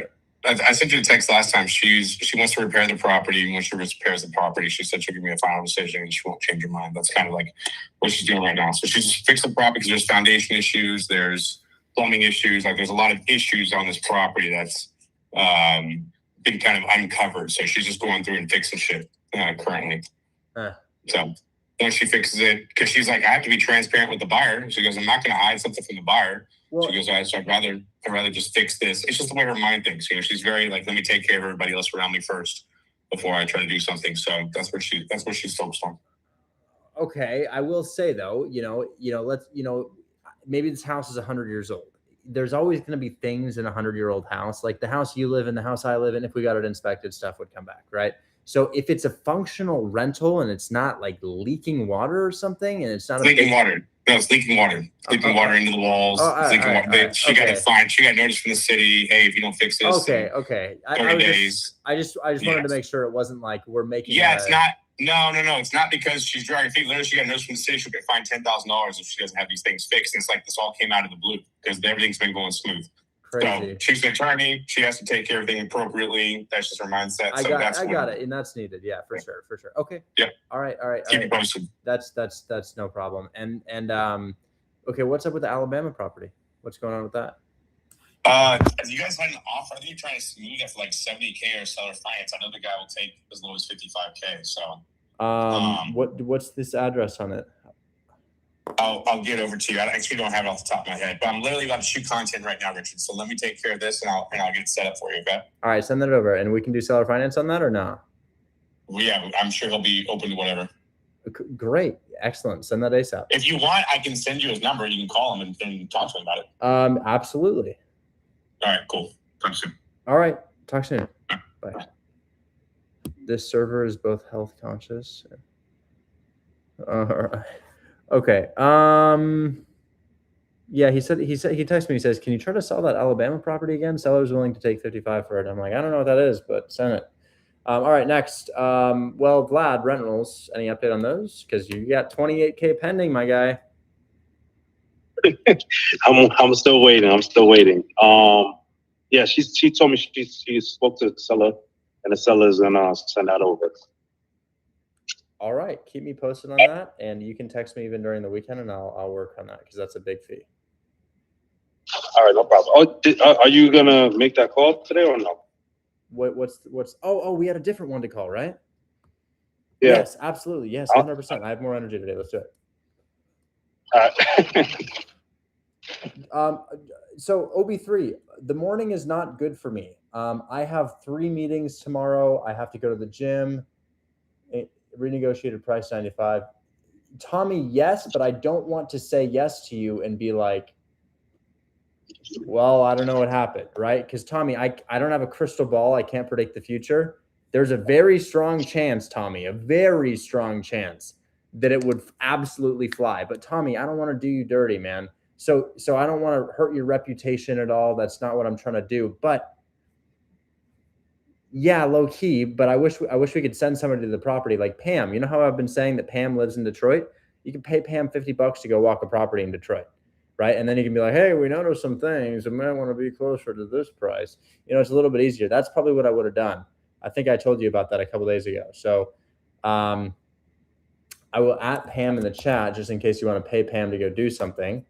Look at that. He walked for someone yesterday. So Pam could pull up to the property. Then you have justification, Tommy. You know, so when you get, if you have a nice duplex at 95, hell yeah, bro. That's super rare. But at the same time, I really don't want to hurt your reputation with anybody by saying definitively, yes, do it. Because I know exactly how that feels when you lock something up and it doesn't sell. It feels like shit, man. I know how it is. So if I'm ever nervous about this is why I don't like to sign cash deals, because I don't want to be responsible for all of them, because at the end of the day, not all of them sell. I mean, the lower you are, the increased chance of selling. But I'll say this. If you have a 25% cash on cash return, 20 to 25K below list, 70% chance it's a deal. I feel that it's worth 70% to lock up the deal. However, if that is even more below list, 30, 40K, now that goes up to 85%. So it's like this range, you know, there's a range of certainty. However, with a creative finance deal, high confidence. Okay, let's go ahead and do a call right here. So are we talking to Lloyd? Yes. Sorry about yesterday, man. I was just tired. It was like, but yeah, this right here. Yeah, your funky little Macon house. Love it. Macon, Georgia. Yeah, you know, it is. It is. It is. That's a weird ass house. It looks like a triangle or something. But yeah, okay. So yeah, just let Lloyd reach out to me. I told him I have my partner's gonna reach out to you, and I have somebody for you. So just let him know that this week. You were cutting out there. I heard you were going to let him know that I was going to reach out, or what? Yes, he knows that you're reaching out. Just mention my name. Okay. And are we talking about seller finance on this? Yes. And what kind of terms are we talking? Or are we coming up with them on the call? You come up with it on the call. I told him that it's a little challenging. I'm gonna see what I can do. I'm gonna check your rent really quick.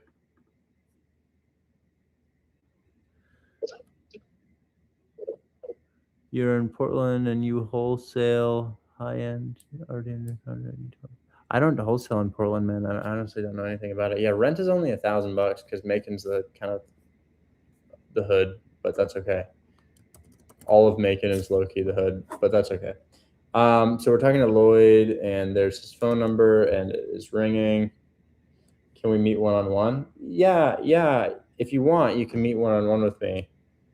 Just book a call with me in my bio. Why are we capping? Well, we're calling on this property right now. You can call the realtor too and ask if the phone call is real. Here's the address. So this is what we're calling, and here's the realtor's information. You give him a call after I give him a call, and you ask if the call that we just had is real. Okay? All right. You're not going to do that, though, are you? I thought so.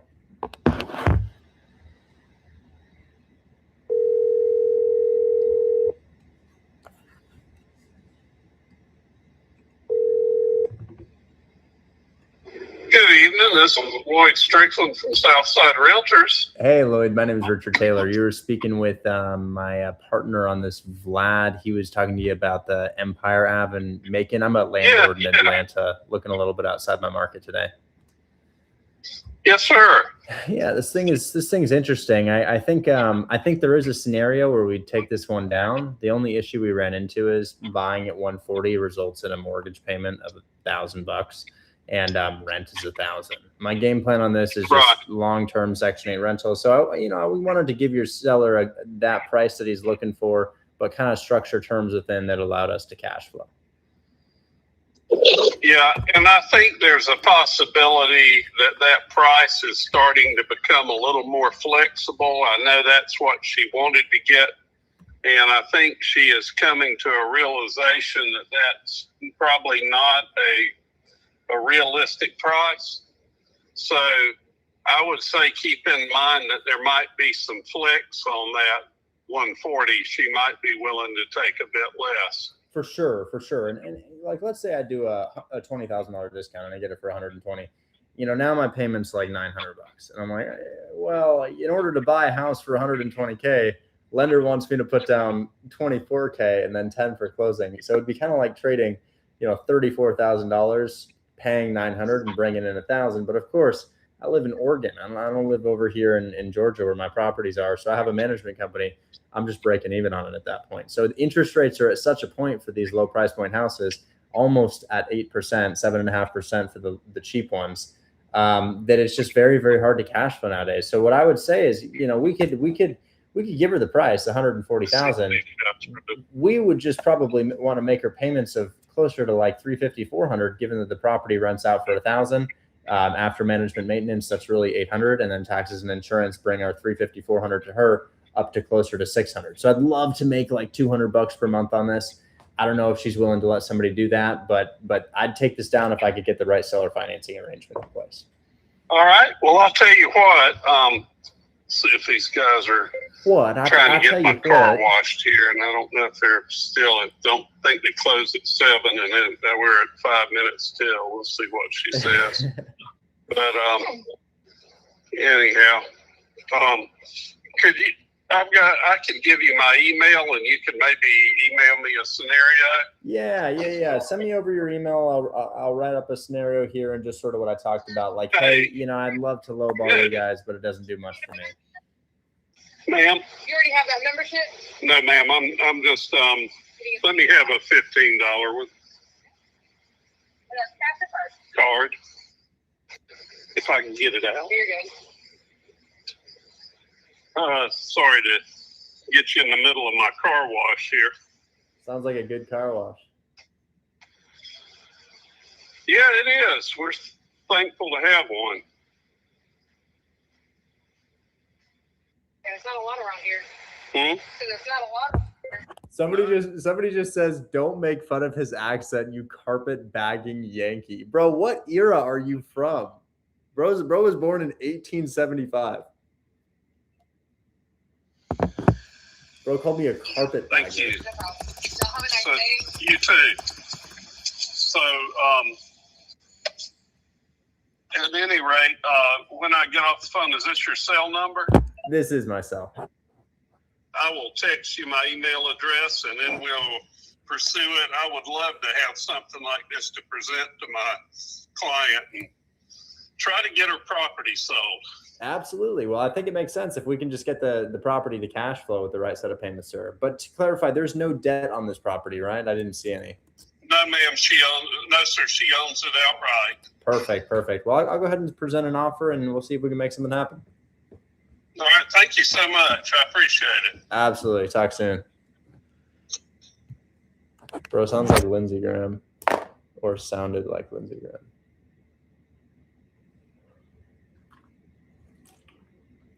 Well, that's an on-market one. That's usually what the first touch looks like. So what, as I see a property, every single time I see a property, I kind of know how to approach the conversation. So how do we present seller financing here? Sounds like Mitch McConnell. Ooh, joint Senate House committee.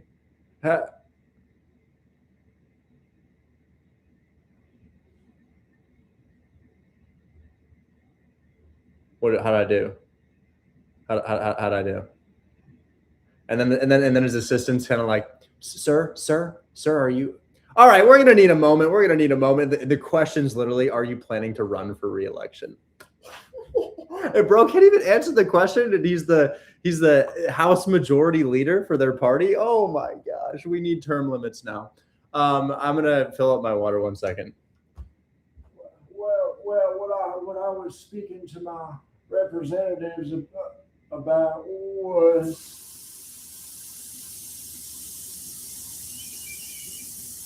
he says all of his S's with a whistle. Sorry, I lost track of what we were talking about here. Dude, that's uncalled for. Oh, am I not allowed to make fun of the guy who promoted the Confederacy during his entire career? Hey, you can't make fun of the 90-year-old we have representing Americans. He was a really good Confederacy supporter. You want me to find a picture of him holding up the Confederate flag, or we don't need to do that? See, I might not be able to show the Confederate flag on here. It might get banned for hate speech, but of course, he's a big fan of it. Oh, come on. You didn't say that's uncalled for, did you? You seriously think Mitch McConnell deserves kindness? Oh, we are of two entirely different perspectives. See, where I live, if you hold up a Confederate flag, we make sure that you can no longer hold things up anymore. Because in my mind, you just really shouldn't exist if you hold up a Confederate flag. You're just, because the Articles of Succession, the reason the Confederacy had their big issue, you know what it was? You know what their big issue is? We can't own people anymore. And that makes us real mad. And you see, Mitch McConnell, he really got mad about that. So he wanted to make sure to show his support for the racists. So absolutely, I will make fun of Mitch McConnell. Oh my goodness, yes. Where's the top of this thing? There it is. And we're starting to gain class consciousness. We're starting to understand that owning other people is the wrong thing. We're starting to get there.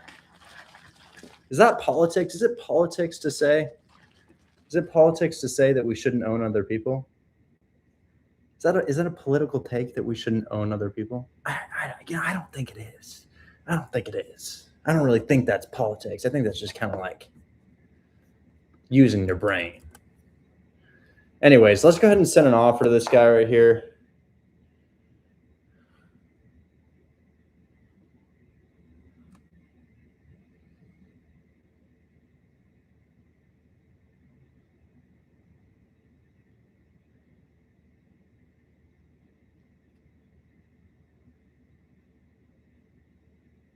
Okay. So did he send me his email? He didn't send me his email. So Vlad, we're going to text him together.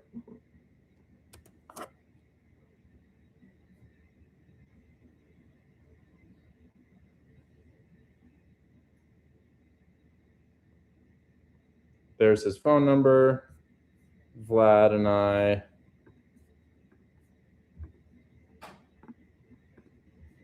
Where's his? There it is. Yeah, okay, Vlad, let me get you. Oh, do I have your?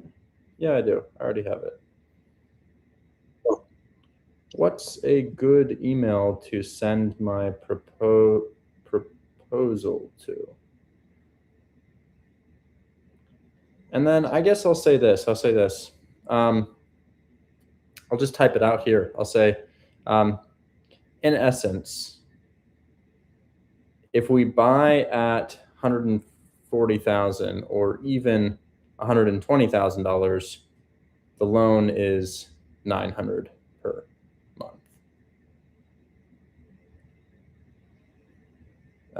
Okay, there's an email. Is that your email or is that his email, Vlad?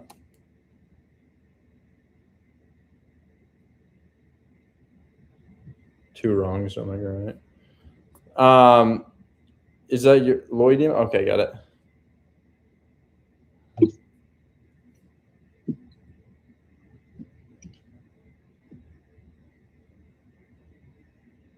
Yes, Nick. That was not the right side. You're right about that.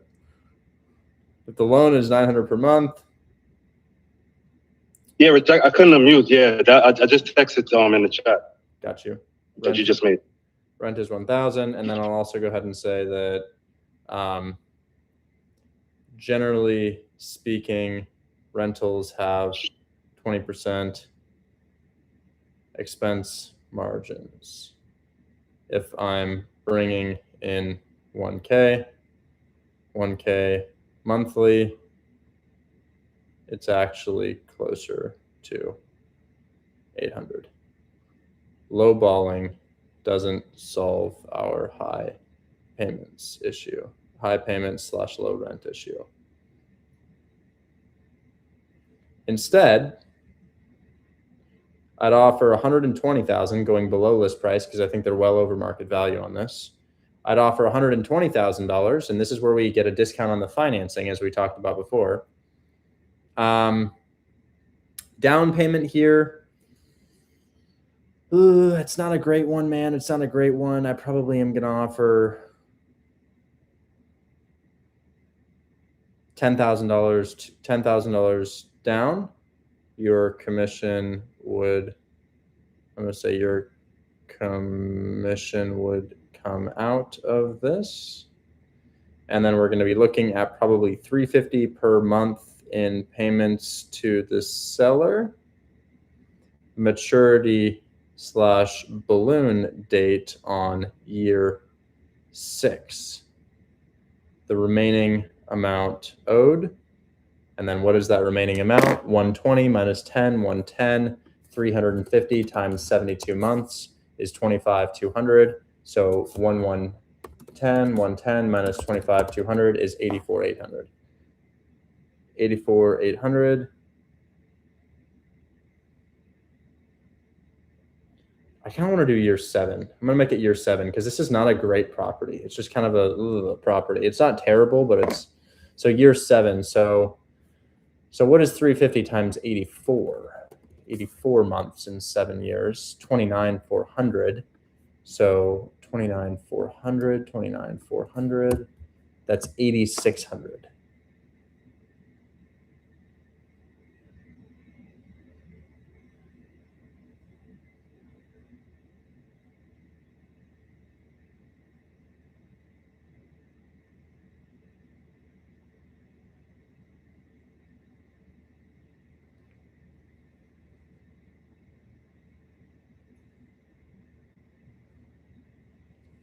And then Juan, are we still doing Selma? Is Selma happening or are they back out? Damn, that tent tower is crazy. Is that AI or is that real? Can't tell anymore. Another guy walking in 30 minutes. Okay, cool. Well, hopefully we can make something happen there. Well, Vlad, that's and then I'll say I know it's not. I know it's not heat, but I knew it was something. It's something. I think there might be 5K in here for you. Yeah, Robert, they say he's not dead, but we don't know that he's not dead for sure. They keep uploading AI videos of him from the hospital. Do you know why? They don't want to lose their Senate position. If they lose Mitch, it flips. And if it flips, that's trouble. Not for me, though. I like that. So, you know, there's this rumor, which we don't exactly know if it's real, but Mitch McConnell they're releasing photos of him from the hospital, but they don't quite look right. They look kind of like they might be AI. And, you know, for example, they had a chart in his hospital bed and it was an actual clipboard chart, which are no longer used, but AI probably thinks it still is used. Or they had two name tags on him, one here and here, and then it said the room number from inside the room instead of outside the room. You know, it's so a lot of people speculate. I can't say for sure that it might be AI. It's hard to say, but they would have reason to not let us know if he weren't here anymore. Okay. Right. They're, you know, Ray, there's a good position to believe that. I don't know what the case is. Okay. Look, Chris, that's him, I think. There he is. He's okay. He's okay. He's okay. Look, Chris posted a picture of him. All right. You're right. Okay, Vlad, you're all good, right, man? Yeah, we're good. We're good. Okay. Somebody's cookie from yesterday just got shipped. Enjoy your cookie, whoever won yesterday. Who is this? Oh, Omar. It's just this evil politician we have. It's just absolute evil man. But it's funny at the same time because things are not going well for him. So the wholesaler 6'7", what is going on? Yeah, there's the AI photo. What's going on, the wholesaler 6'7"? What's going on? What's going on? Hey, how are you doing? All this political talk is pretty funny. I love it. Yeah, me too. So the property on Maynard in Jacksonville, you said you would call, and the realtor emailed me today. He said that the other offer fell through, and I'm looking for more offers. So that's good for us. Didn't I tell you that shit would happen? Didn't I tell you that would happen? I told you, follow up, because half these offers that get accepted aren't real.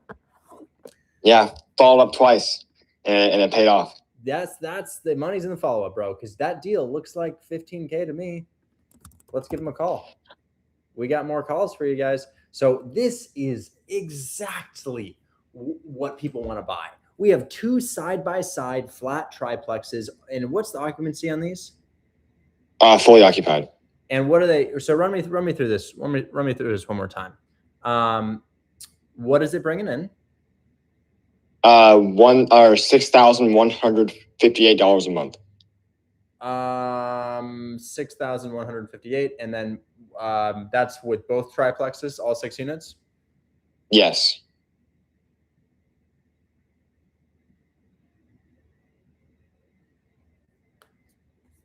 And what kind of payments did we discuss with them? We discussed a hybrid of doing a mortgage takeover and seller finance.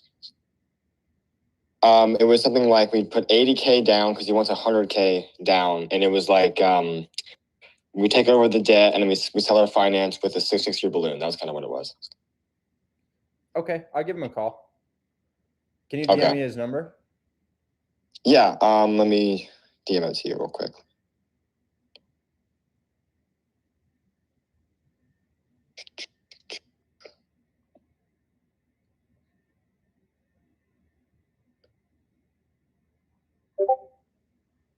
There you go.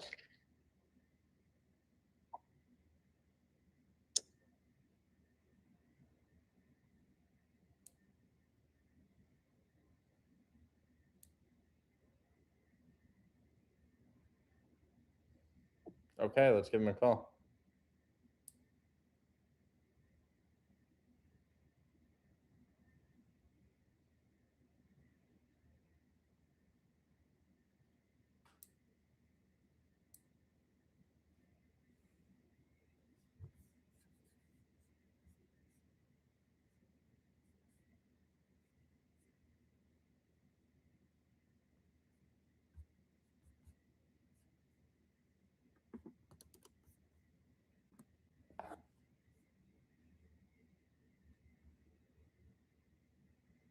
Ringing.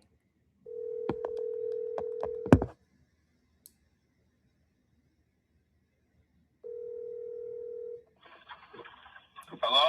Hey, my name is Richard Taylor. We were talking. Oh, I'm echoing really bad here. Can you hear me? Yeah, I can hear you good. You good? Okay. Yeah, I was calling you about the Maynard property. We spoke some time ago. We almost came to terms on it, but then I think you guys got another offer. Yeah, we did at one point. I think I remember talking to you, but then we couldn't come to terms with everything. So it's still on the market. The sellers has not signed any contracts or anything like that. Okay. I think we were pretty close. I kind of discussed offering an amount for each property, 35, I think it was for each property, then paying closing costs, and the total amount I was spending to get into the deal was like $97,000 or $94,000, and your seller wanted $100,000. Of course, that was also covering closing costs, but I think we were at like 35 down per property or 37.5 down per property. But yeah, I wanted to go back to the seller and see if we could give him that $80K that we discussed to get this thing done. I mean, so we've gotten more offers since then. So I mean, that's still like we're reviewing all offers, honestly, at this point. But at the same time, we are looking at like seller financing or something like that. I think we talked about that before, like seller financing, down payment up front, self-finance for the remaining balance and taking care of the equity. Okay. I'm trying to remember all the conversation we had, but I think I can pull up the offer. I probably put it in your email, or okay. Maybe my partner can. Let me see if I can find it right here. Okay. The original offer.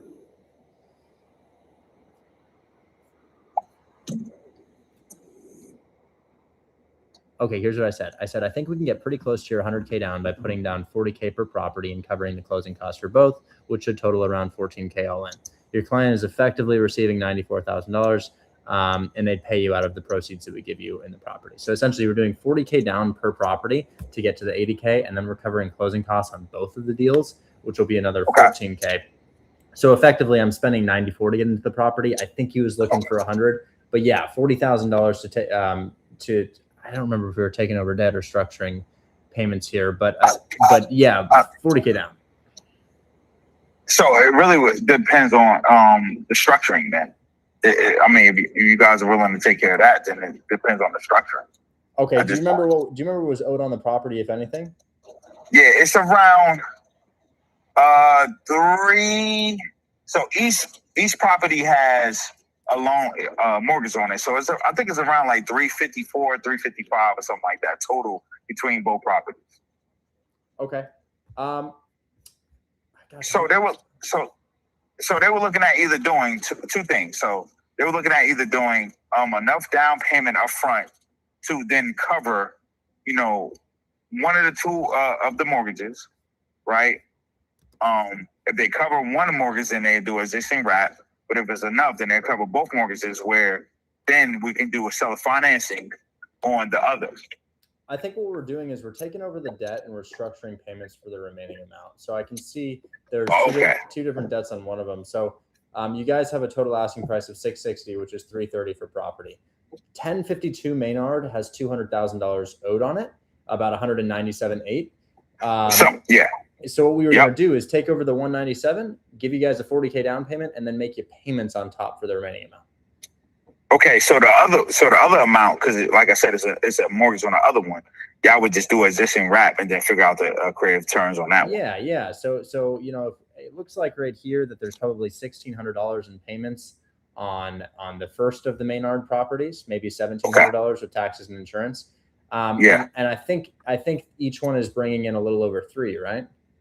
Yes. So the total amount gross is $6,158 total for both for both properties. Okay. So it's roughly around 3 per unit. I mean, not per unit, but per building. Okay. So yeah, I think what we do here is pretty straightforward. We're probably giving them 40 down per property. We just have to get them to be okay with that. And then there's a couple $100 in payments we can make on top of that for each property. This one right here, if we're bringing in a little bit more than 3,000, and we have payments here of 1,700, I probably would be able to pay him like $300 to $500 per month on top of taking over the mortgage payments he has. And then that wasn't indefinite. That was until year 6. And then on year 6, we balloon him out with everything else that we owe. Okay, so under 7 years. Okay, I mean, like I said, we're reviewing everything. So the best bet is probably just to resend what we talked about, so we can resubmit and then talk with him again. Sure. So I'll copy and paste this, and I'll just include the monthly payments.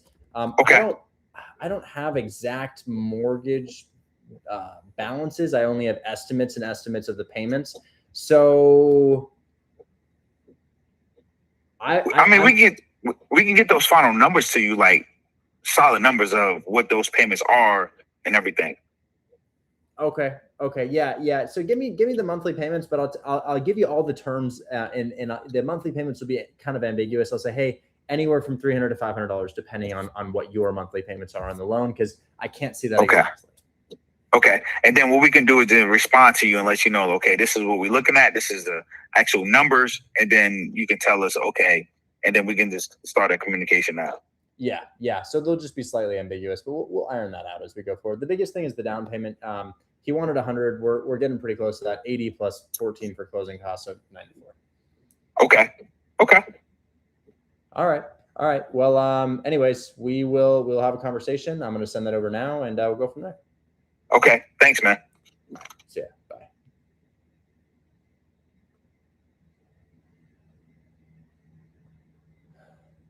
Nick, I just want to let you know, man, to say that is to like disagree with the entire scientific community, world community, news community, like every news institution, every single one out there, every country that observes it, the entire United Nations. It's just a crazy perspective, man. It's hard to argue. Okay, so we just need to submit this guy an offer. And I think we can move this forward. So that sounds good. Of course, it kind of sounded like that last time, so we don't really know what's going to happen. But I'm going to write out the offer. Can you get that over to him? Yeah, for sure.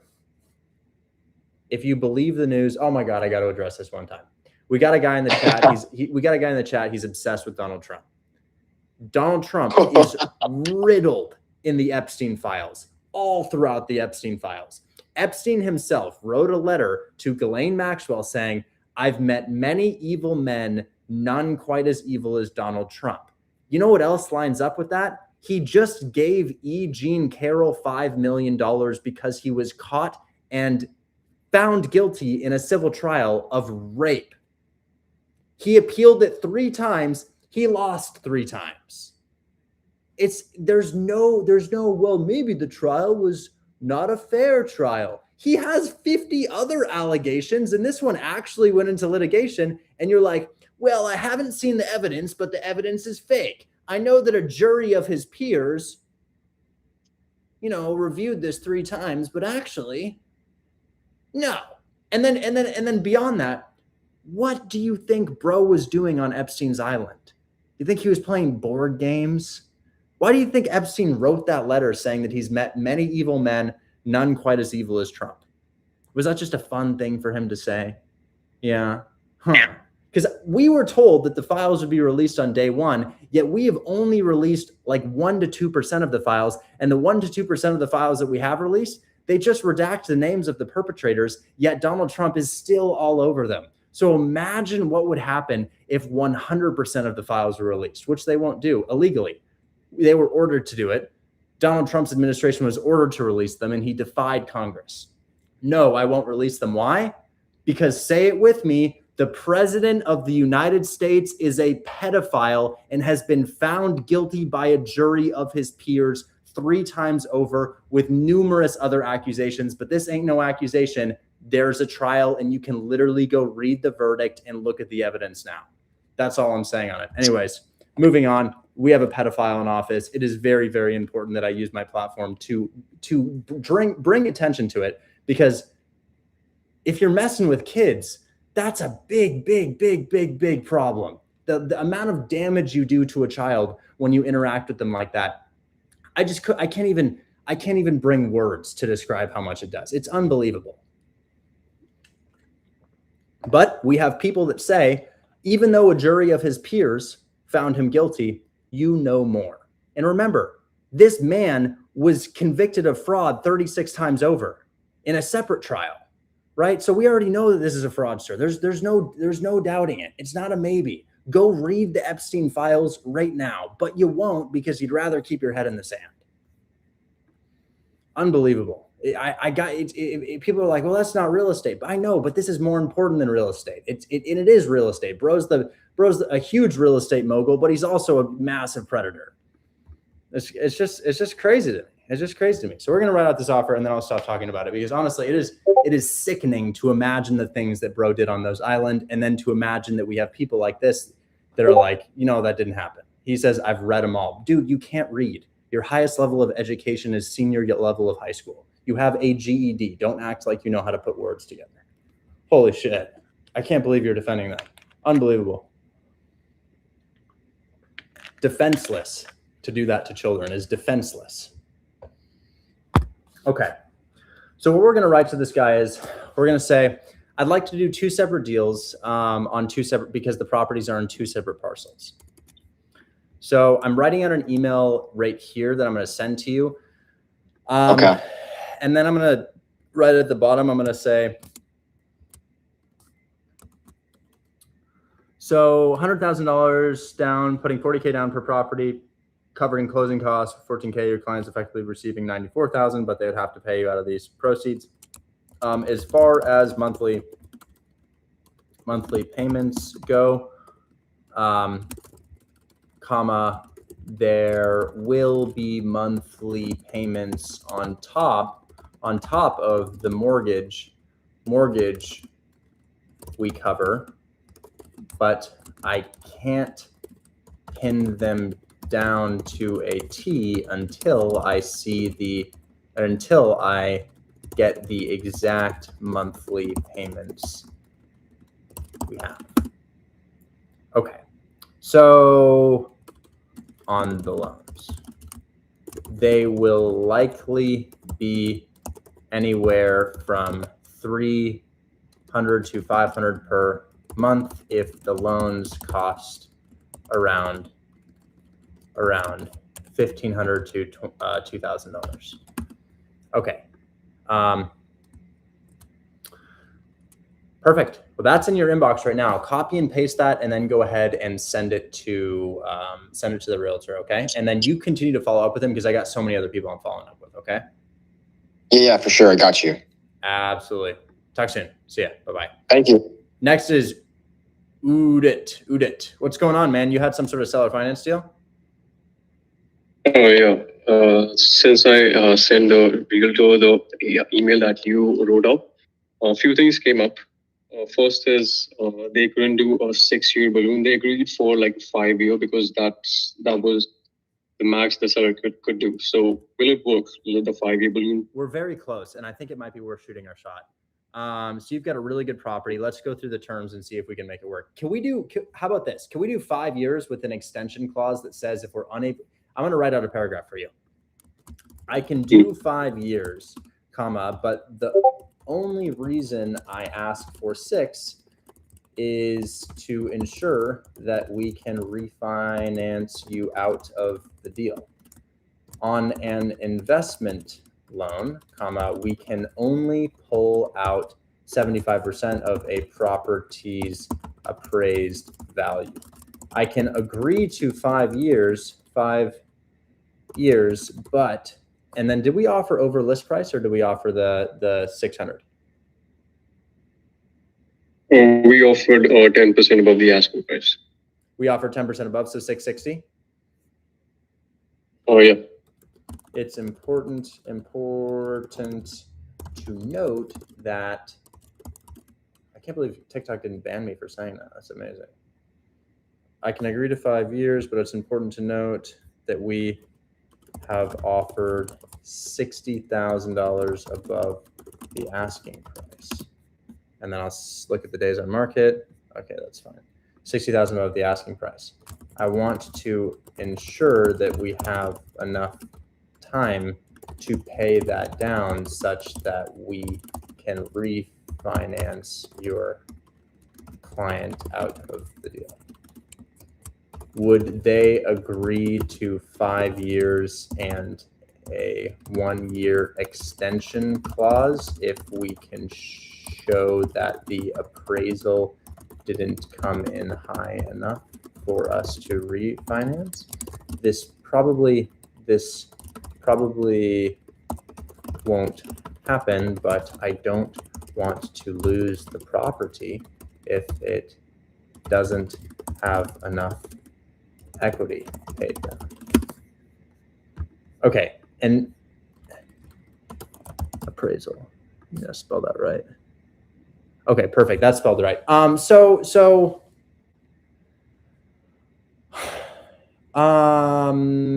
learn about the terms. 660. What's your down payment? 10%. 10%. 660, 66,000 down. Monthly payments? 2,000. 2,000. Income of the property? 5475. 5475. So 2,000 plus. What did you say taxes and insurance were? Taxes were 520 and insurance is like 210. So 2730. Okay, cool. So you're gonna make, and is it occupied at that 545 amount? Yes, it's currently occupied. I have the rent roll. Can you DM that to me? Yeah, sure. 4653. Just wait 1 second. Perfect. Okay. I like this. So you're making 4653, and we're subtracting 2730, 2730, making 1923 per month, multiplied by 12, making $23,000 per year, divided by total cost of entering this deal. What a great deal. Yeah, we can definitely do this. Total cost of entering, let's assume so 66. Let's say we send it to a buyer at 86 plus 7 for closing costs. 86 plus 7 is 93. This is a beautiful deal. I would buy this.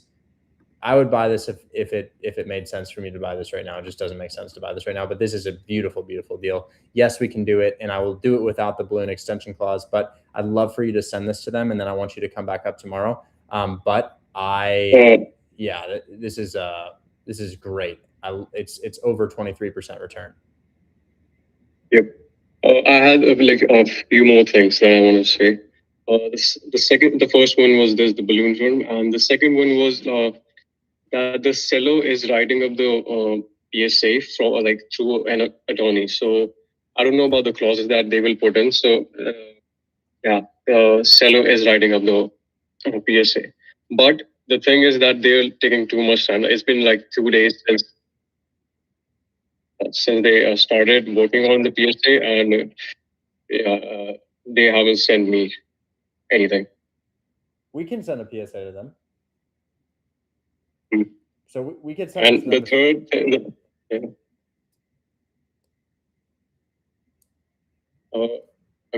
the third thing is the agent that I was talking to.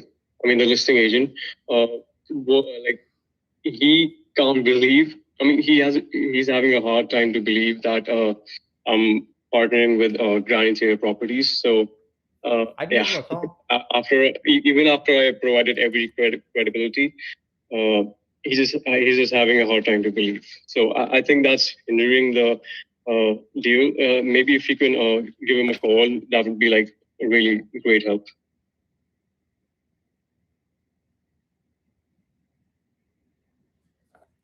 Phone is ringing.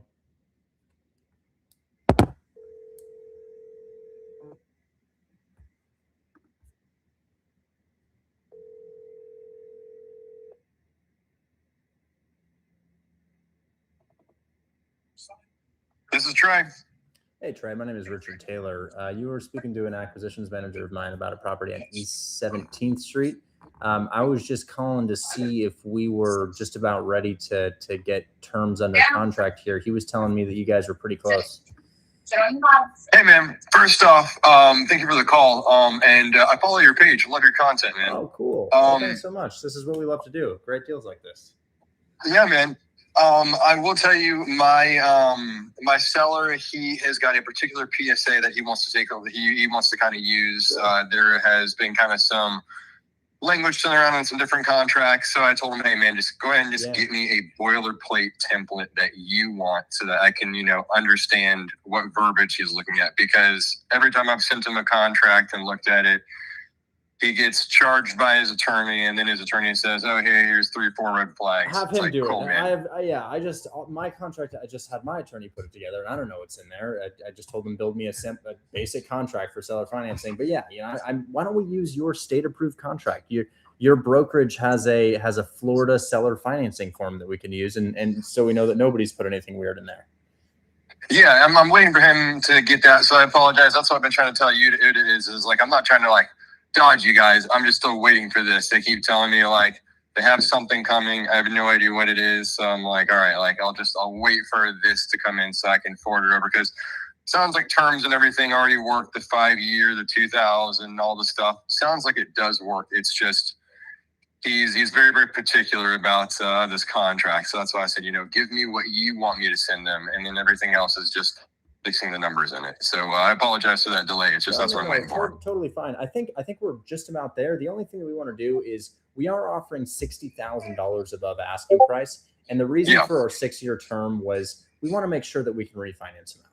We can only pull out 75% of what a property's worth on a loan to pay off the seller. So we want to do the 5-year term, but we want to put in a clause there that says if it doesn't appraise for enough for us to refinance out, rather than the seller taking the house, we have 1 more year to wait for it to appraise so that we can pay it down. So we want to do it on the 5th year, but it's this appraisal contingency that would result in us not losing the property in the event that we've paid way too much for the house and need 1 more year to pay it down. I don't think that'll happen, but it's just this safety thing. So I wrote up a little blurb that kind of explains why we need that, and I'm wondering if we can present it to the seller. Yeah, I mean, I think that is doable. I think that like he would understand that more. I'll tell you, he has fought me tooth and nail about the whole like he's dying to have 5 years, but I've told him, because I understand seller financing, like 5 years is a very rare thing that it actually ever works out. Most of the time, you're looking at like a 7 to 10 year balloon with seller financing. That's just like the most common. Everybody's been trying to make it work. The 5 years, what makes it hard. I definitely don't think that verbiage is bad. I think that, you know, putting something in there that says, hey, if it does not get that, we need at least that 1 more year. So I do like that. I think that does work. That's smart. Yeah, if you want to send it over to me, I can definitely shoot it over to him. I'm sure he's gonna pitch, but you know, like that's why we have that stipulation. It is. So we're saying yes to the 5, but what we're saying is, if we can show evidence, give me 1 more year if I can't, you know, show you that I'm at 75%. Totally understand that. I mean, I definitely do. And that'll be contingent on the appraisal actually being presented. You know, it's like, well, hey, look at this. For example, you know, property appraises for, you know, $550 and we owe you $490. And it's like, oh, wait a second. I can't take $490 at a $550. But yes, it would be contingent on evidence of that. So I'm gonna text that over to you. And then if all else is good, yeah, we can definitely wait for his contract. Now, I guess I'd ask this to speed it up a little bit because I'm kind of chasing the 1031 here. Is he okay using the Florida state approved seller financing form that it would be from your brokerage? No, he's got an attorney that's drafting up something for him, and that's why like it has been kind of this finicky piece. So I'll tell him that you guys are on a 1031, so obviously he knows the deadline because he's done a few of those himself too, so he understands like the time constraints. He's kind of, for some reason, I don't know if it's his attorney or what, but like I don't think this should take that long to, you know, put together some kind of obviously, you know, document for us all to review. You know, you guys need to have your attorneys look it over. Obviously, you know, we have to start this whole process. So I definitely understand that piece. Would he give an objection to saying, hey, you know, my brokerage puts together, or the state of Florida put together a form to protect both buyer and seller. This isn't from the buyer. This is from the state of Florida. You think he'd be opposed to that? I mean, I don't want you guys to go through all that extra piece for it. I mean, he knows the Florida financing doc. I don't know why we're not using that piece for it. Honestly, that's a good question. I didn't even think about using that piece for it. Yeah, your brokerage has already equipped you guys with the seller financing form, and he's not going to say, well, what's this and what's this? It's because the state of Florida made it to protect both people. Yeah. So I mean, I think that he would look at that one. I think that would be fine. I just need to just get that written up. I think I just have to go and dot loop and write that. Sure. Yeah. Let's try for that, and I'll send you this clause, and I will see what he says to the clause. But yes, on the 5 years. Okay, 5 years, obviously with that clause piece, you know, that's, you know, obviously just for protection piece. So yeah.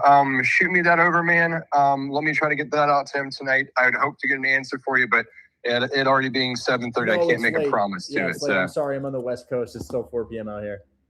Oh, you're good, man. You're good. I completely understand. So yeah, dude, let's try to do that because I know he wants to get this thing wrapped up. He's just a very cautious man. Oh, 100%. So, and I get that's it. why he's like that. I totally get it. And look, if he wants to talk to a guy who I own seller finance commercial buildings with, I could definitely send a couple over because I've got a number of these in my portfolio.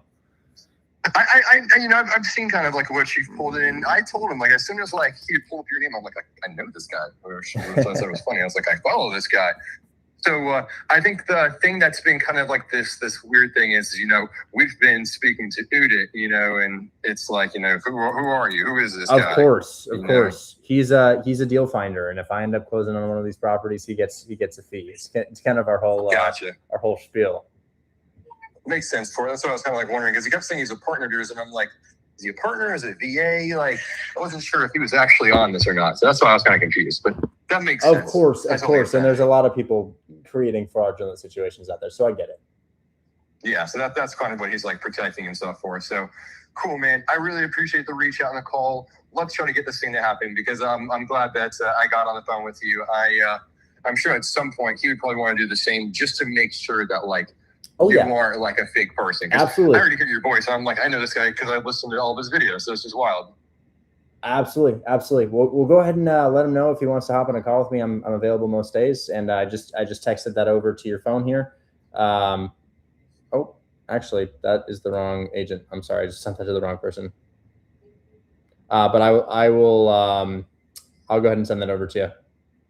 All good, man. Appreciate you, sir. See ya. Bye.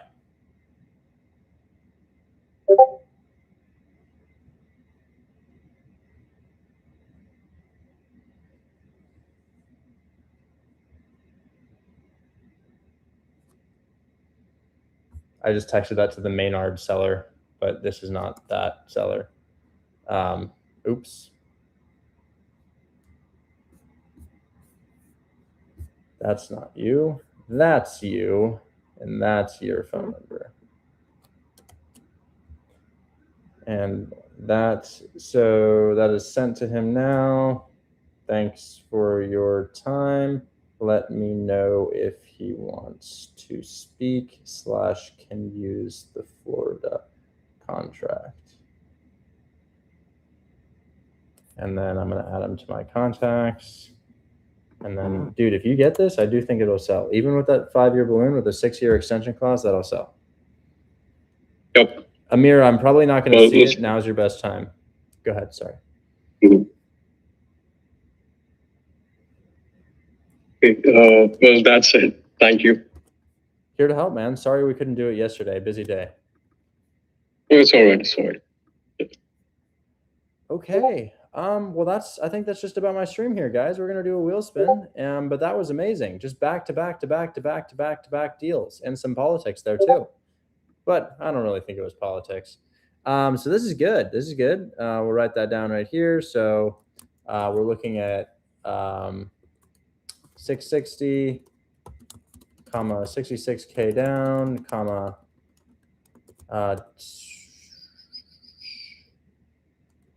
what was the 2,000 per month to the seller? Is that sorry, Udit, I dropped you. Yep. Udit 2,000, yep.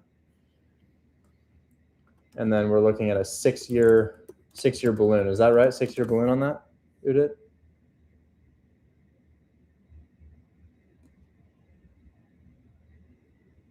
What's the wheel spin? I 5-year plus extension. Right. I'm sorry. We just talked about that. My mind is all over the place, guys. I'm so sorry. Oh, I gotta go hit the gym too.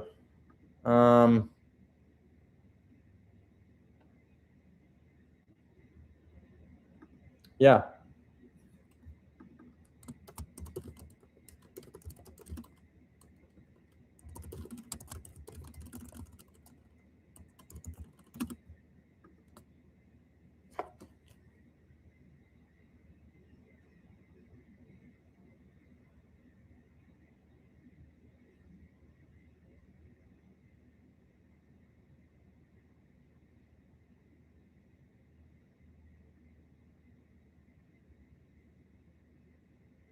Okay.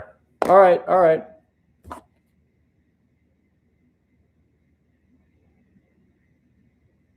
I'm gonna spin the wheel. I'm gonna get the wheel spin. We're gonna spin the wheel, okay? It's back day today. Hold on.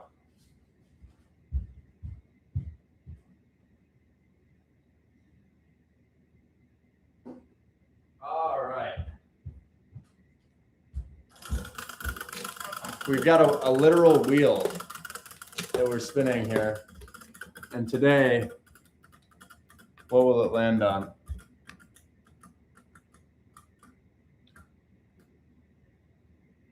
Free one-on-one with Richard. I do a lot of those recently. A lot of free one-on-ones with Richard recently. All right, free one-on-one. Free 30 minutes of my time. Talk about whatever the hell you want. So yeah, we're going to give that away by asking a random trivia question. It's a one-on-one call, 30-minute call.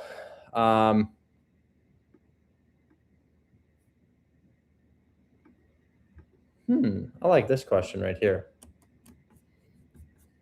I like this question. So it's a 30-minute one-on-one. Group leaders don't need one-on-ones. Come on, group leaders, we can meet whenever you want. If Maura wants to meet, we'll meet. If he's like, yo, hop on Zoom, I'll hop on Zoom.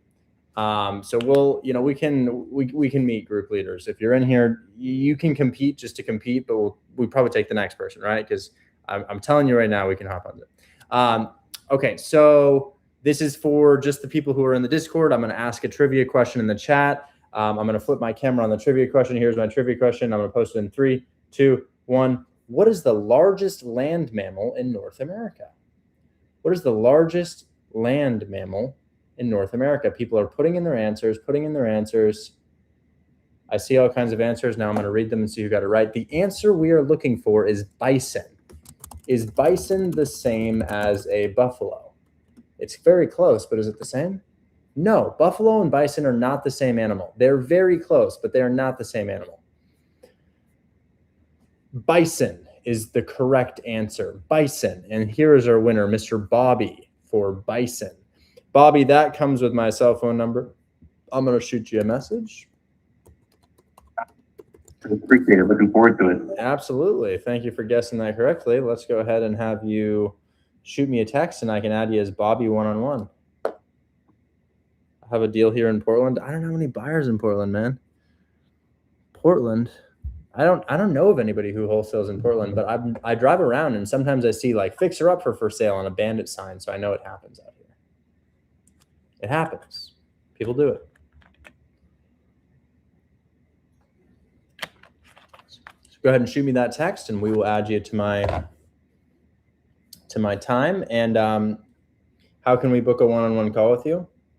Yeah. If you want to book a one-on-one call with me, there's a link in my bio for everybody on Instagram and TikTok. And if you're on Discord and you're like, it's time for a 30-minute one-on-one. Great. Here's a 30-minute one-on-one consultation for me. I don't know if that link works. Let's find out if that link works. You like living in Portland? Dude, it's beautiful. It's beautiful. Check this out. Look at the river down there. I got a boat on that water. We take out the boat, and then the leaves change color, and I got a mountain about an hour away. I'm about an hour away from the ocean. It's about 90 degrees outside right now. It's stunning. It's stunning, and the prices haven't caught up yet. You can still get LA style houses in Portland, and I'm serious, like Los Angeles style houses for under $1 million. Check this out. I'll show you a listing I have my eye on. This is a house I'd really like to buy. I don't need a house right now, but I'll show you what I'm really interested in. So there's a 9. I'm going to put a filter in. It's about $1 million, but if it's $1 million, I could probably get it for 900, just with a little bit of negotiating.